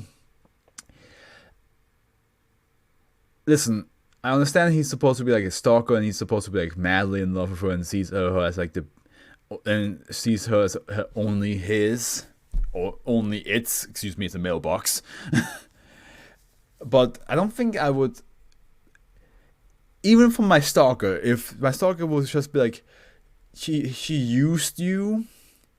You're just a tool to her. That makes me sound like an awful person. I'd be like, hey, hold up. If you love me this much, why are you technically insulting me right now? And I know it's supposed to be like this guy's like, oh, there's its way of being like, of what's the word? Make it sense to him, to it. What they saw, but yeah. See then A. What is a man but a pile of shit that gets in the way of my love? How can she ever love you when you're so easily broken? She never even let you touch her. I saw the way she looked at you with hatred, and now she will love me forever. Oof. This guy needs to go to a. What if you burn it? Does it teleport back?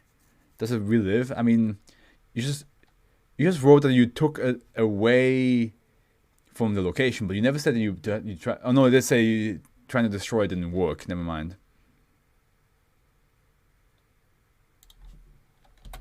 All right, and here is the rating. Well, I should probably call it something different than rating, because it's not really a rating. I mean, it is. It is a rating of like how much I enjoyed each one. From most enjoyed to like enjoy it. Seed of Destruction. Yeah, I think like the idea of the tree just coming out, just like popping out like, and then you're like, what the fuck? Did the tree just come out of the ice and the tree just like snatches you, and you're like, and then it just grows and just creates weapons and all that stuff. Like it's pretty wild. Talking Heads. I think the part about Talking Heads that makes it stand out is the fact that it is in fact 5 comatose women giving birth to decapitated heads that can speak. That is definitely, and also be fair, the guy with the poem, like, come on, man. Come on, man. It's a pretty good poem. Stalker Mailbox. I mean that one is just uncomfortable, but the right, like reading it, it makes it uncomfortable in the right way. Experiencing it, probably no. That's uncomfortable in all the wrong way. But like, yeah, reading this was like, yeah, it makes you uncomfortable and makes you like, oh, ooh, and that's why I think that will stand out. Metamorphic Mammal. The part that makes it stand out for me, this one, is the fact that, like, I think instead of saying stand out is like the point that like made this a enjoyable or a interesting read for me is definitely the fact that it transformed into a child, and then it showed that like, hey, all the tests you have done for every transformation I've done, I remember them. I remember when you cut me open. I remember when you tried to like make me have sex with this other creature. I remember when you took DNA out of me and so on and so forth. Like, it remembers everything. That's definitely like, it's like makes you go like, oh shit, what have we done? The Mesozoic was preserved. I just think it's already cool that it's about dinosaurs and it's a different take on the dinosaurs, because we don't know. The dinosaurs could have looked way different, and it's just having somebody else's fantasies to be like, hey, this might be how they look like. We don't know.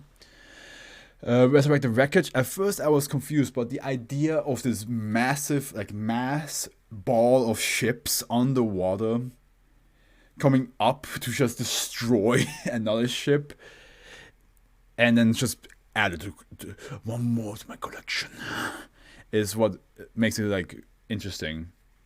And also the fact that we never know what Dash 1 looked like.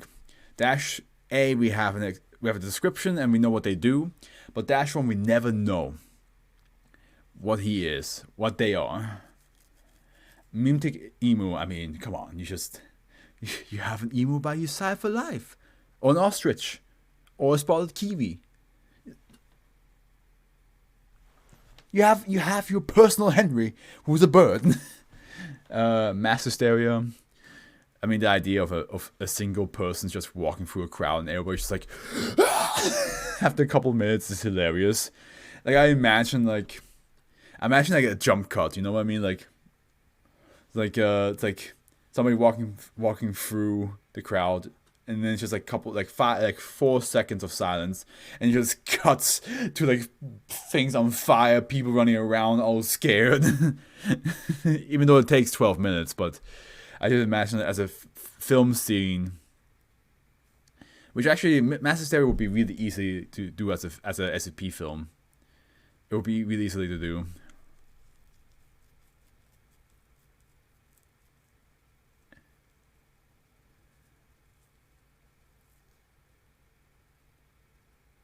What if instead of seasonal show that I plan to do, what if I just do like an episode at a time and upload it to YouTube? Well, I mean, I need to get my money back, but I can start doing one with a Kickstarter, earn some cash for the first episode. I will think about it. HMS Tirasias. I mean, Henry was with us the whole time, so. But that's not the only thing that will keep in my heart.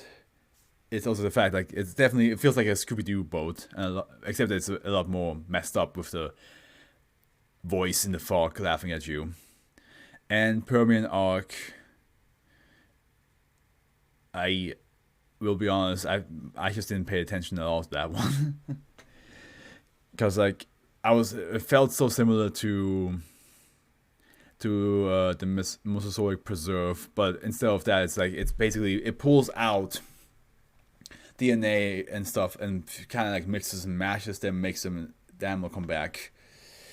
But yeah, I didn't pay close enough attention to actually give you an accurate. I forgot to mark the fucking. Okay, I think this one I have to just check the fuck. Damn it! I forgot to mark the rating. Oh well. Oh well. But yeah, we're done. We're done. This was fun. Like we. Oh, it's different shades. Wait, no. Wait, which birthday tomorrow day, because it's the 20th. I didn't ask you about your birthday. What? Yeah, okay. A different.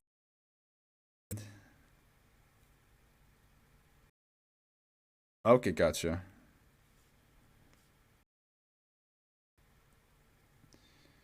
Yeah, I mean,